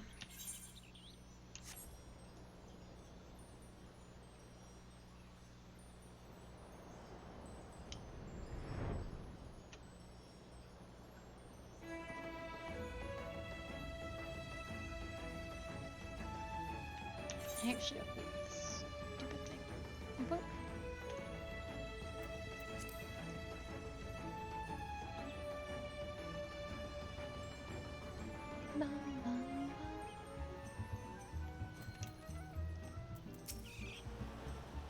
The fellow under the table looks terribly suspicious.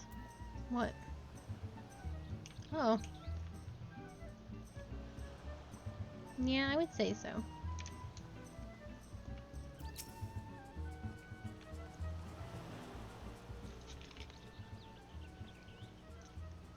Inspector Barradin, I have seen to the maid's safety. Miss Arabella will be along soon. How fares your investigation? I have canvassed the grounds, but none of the guests are concealing their hands. How can this be? The thief must be somewhere. Miss Arabella just left her estate, I hear. I suppose we'll find out soon enough if her beauty is truly a match for our own. There's no time. Without the thief in custody, we cannot risk allowing Miss Arabella to take the stage. But Inspector Vanes and his family will not take kindly to his betrothed's absence. That is nothing of my concern. Besides, doubtless the inspector here will think of something. Me? What do you propose?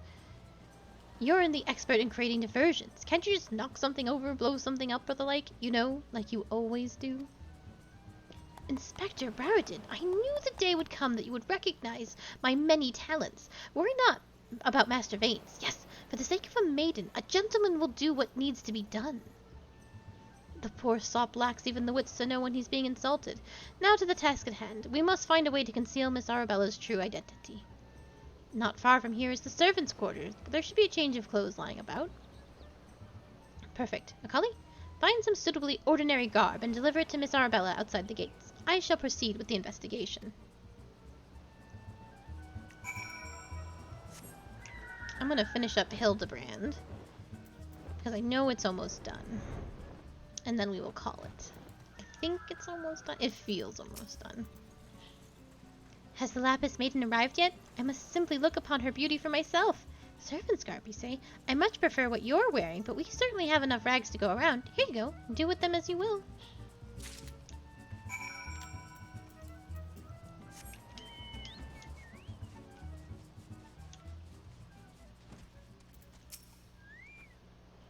Greetings, friend. Oh, what's this you have for me? Garbage. Servant's garb? But why? Miss Arabella, with the thief still at large, the risk of letting you be seen is too great. Change into those clothes and promise that you will not leave my sight. But the ceremony! Father will be furious, and Lord Vaness... We are dealing with a man who tried to blast me to the heavens and almost succeeded. We cannot exercise enough caution. And as for the ceremony, I have entrusted the matter to a certain gentleman. You need only concern yourself with your own safety. We should do as the inspector says, Miss Arabella. Your life is more important than this marriage, or whatever profits your father stands to gain from it. Lewin, if father heard you say such things, I should have said them long ago. By not doing so, I have put your life in danger. But besides, we have not one, but 2 skilled inspectors on the case. It will not be long until the fiend is brought to justice. Very well. I shall retreat to the carriage. Pray wait for me there.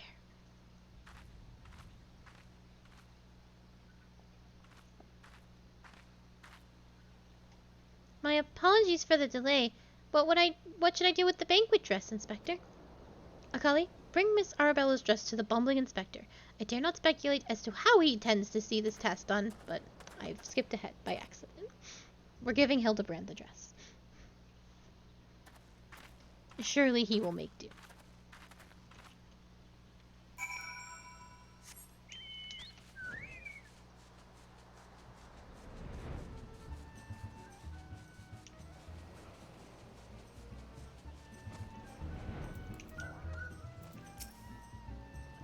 You will not elude me this time, fiend.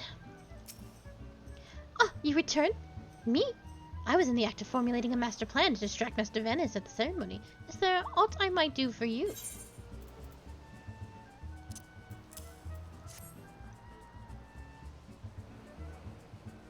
Why, this is Miss Arabella's dress. I must admit to some confusion as to what to do with it, but worry not. I shall take it into safekeeping. And with that, I must attend to Master Venice before the ceremony begins.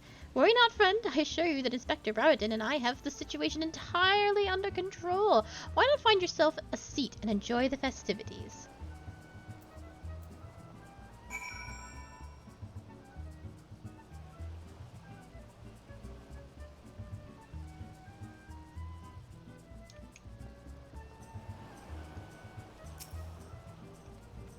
I guess I will sit down and enjoy some festivities.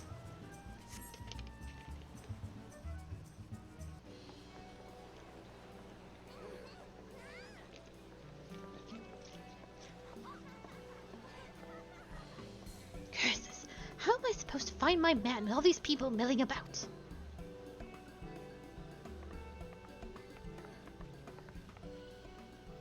Friends, family, business associates, 'tis an honor and a pleasure to welcome one and all to Costa del Sol for today's feast, co-hosted by Bourgeois Consortium and the Eastern Element Trading Company.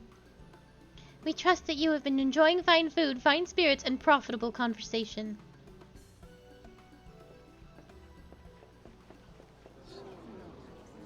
The Lappy's maiden. If even half the tales of her beauty are true, Venice is the luckiest bastard in the realm. Yolto Nalto, Saina, honored guests, it is a great pleasure to announce the betrothal of my son Venice, future chair of Bourgeois Consortium, to Arabella's daughter, Arabella, daughter of Master Garamu of the East Elrin Trading Company. The couple would exchange their eternal vows ere today, and that the happiness that is theirs may usher in a new era of prosperity for one and all.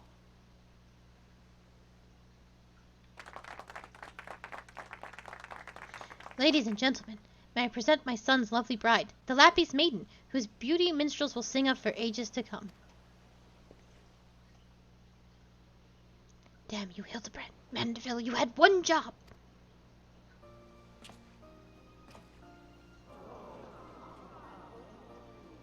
She's beautiful. Huh.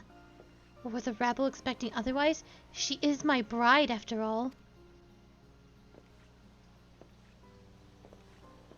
My lady, they say your beauty transcends even the boundaries of time. When we are wed, you will want for nothing. Pray give your hand unto me.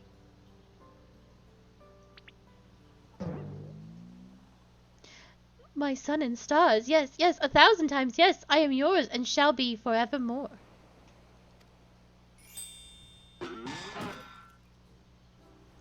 What have you done with my bride, you cross-dressing deviant? I don't know if this is particularly aged well.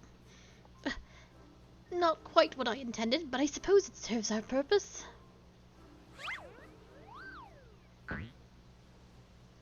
Fear not, ladies and gentlemen, for Miss Arabella is safe and sound.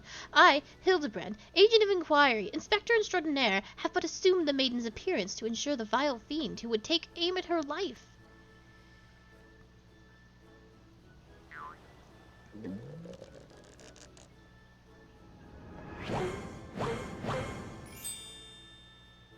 The fiend who now lies defensively before me. The game is up, Venice. Or shall I call you by another name? The thief of many faces.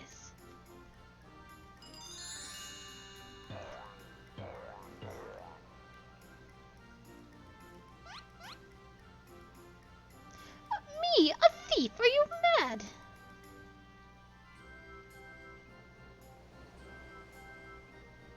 It appears that my masterful deductions have proven beyond the grasp of your mind. Very well.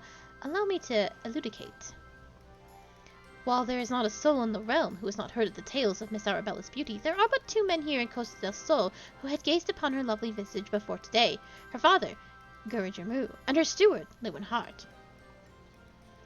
As you of yourself admitted on multiple occasions, Master Venice, you were to have your first glimpse of your bride-to-be today. Considered in this light, would you have not say your reaction upon seeing my face was most unnatural?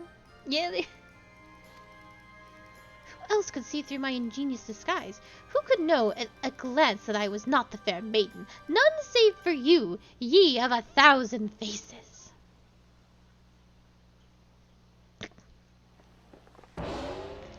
And anyone else with half of the wits about them.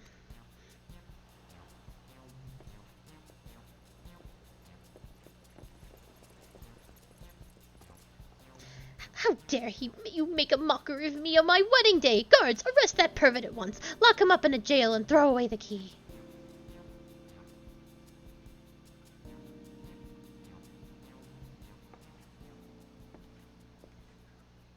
Arabella, oh, thank the gods you're safe. Come with me quickly. There's a dangerous madman about.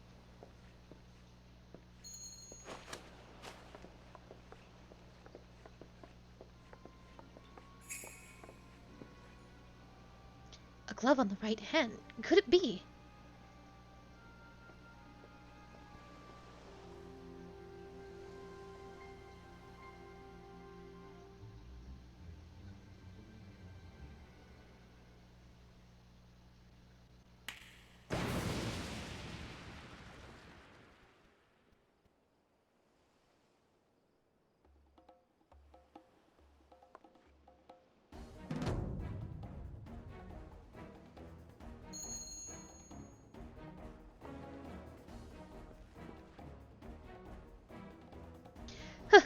The man was a fool, but it would have behooved you to listen to him. Alas, you did not, and now what is yours is now mine. That's the thief! Stop wasting your time with that imbecile and arrest him!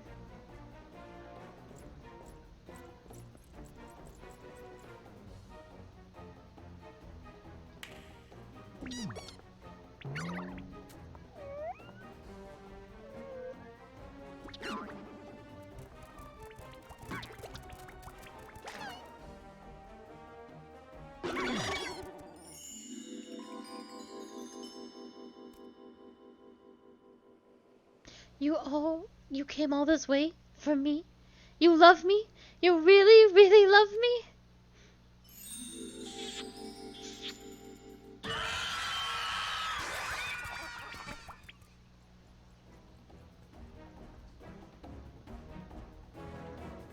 There's so much happening. It's all very dumb.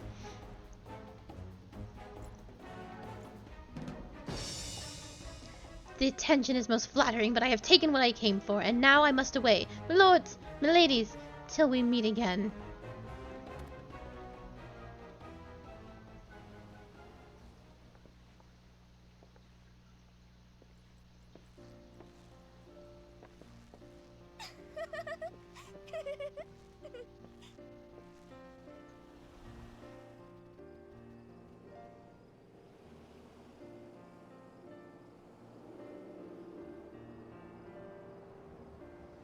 I hear that the real Venice was found and bound and gagged in the storeroom.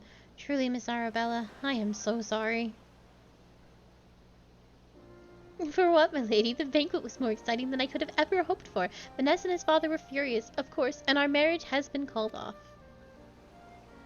But perhaps it is for the best. I would find my own way to make Father happy, by living my life as I would live it. It is you, Inspector Hildebrand, who taught me this lesson.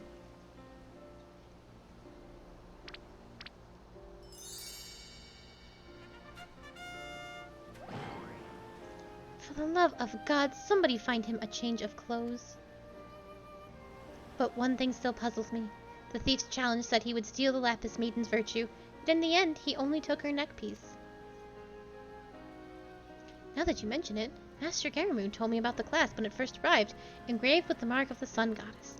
It is one of the most treasured pieces in the Beaujory collection, known by many as Azima's virtue.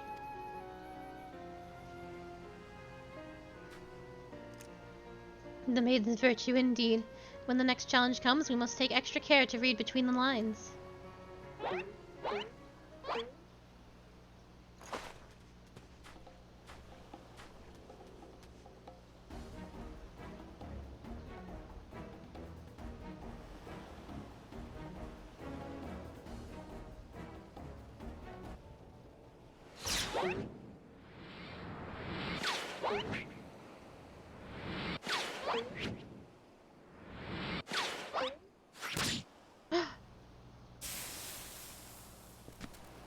Oh God, he's dead!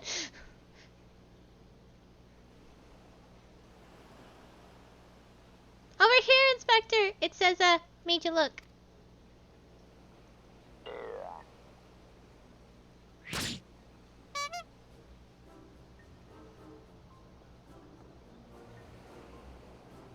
The Fiend places for fools. Give me that at once.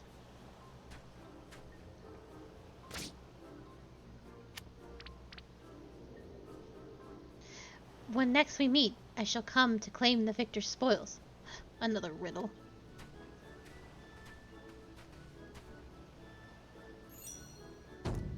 If nothing else, it appears that the thief has abandoned any foolish notions for my assassination. Still, we must ever be on guard. The Fiend attempted murder once. He may very well do so again.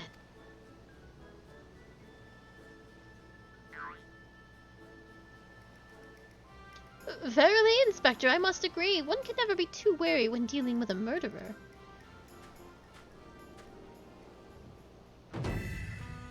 Hear me, man of 1,000 faces. You sealed your fate when you called me out by name. Mark my words, when next we meet, you will be mine. Yes, it was the Phantom Thief who was to blame for that bomb. Truly, verily, undoubtedly, the Phantom Thief, most certainly. Yes.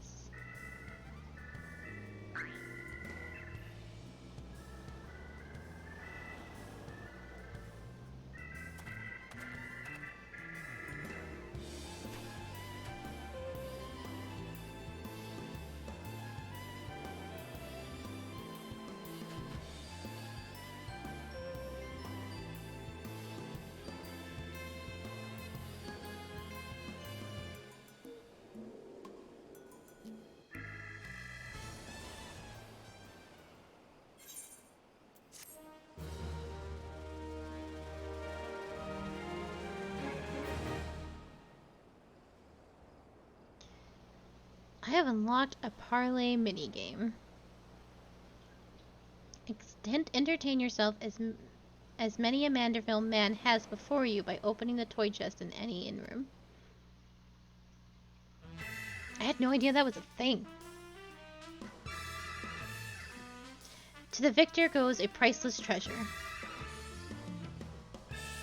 while the smile of a champion holds secrets untold.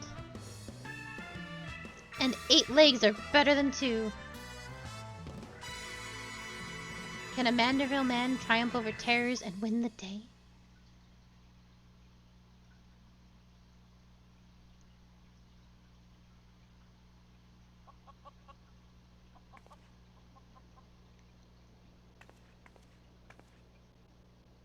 The key to the next case is also the key to the storeroom. Be sure not to lose it.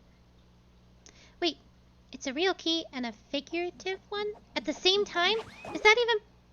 Jesus Christ. Is that even possible? I guess we'll find out next time.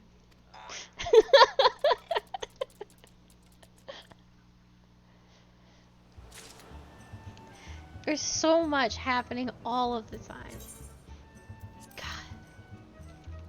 Alright, we'll have to remember that the next quest is in Costa del Sol. God, this quest. The Hildebrand stuff is so much. And it never stops. Okay. So that is going to be it for me today. I will be back tomorrow with more Final Fantasy XIV at 5 p.m. EST, and we will be doing the second part of the coils with Alice, and probably starting patch 2.3.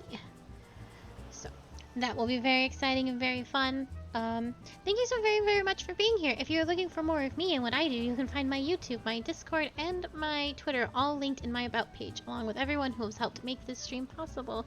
The person that made the art for Casa, the kind gentleman who did the rigging, the lovely ladies that have done all the art, and my icons. They are all linked below, and they are all super good and super talented, and I could not recommend them enough. And thank you to all of you for being here and watching, and putting up with the Hildebrand quest. I did so much. But I will be back, so I hope to see you soon, and I hope you all have a very lovely evening. Goodbye and good night.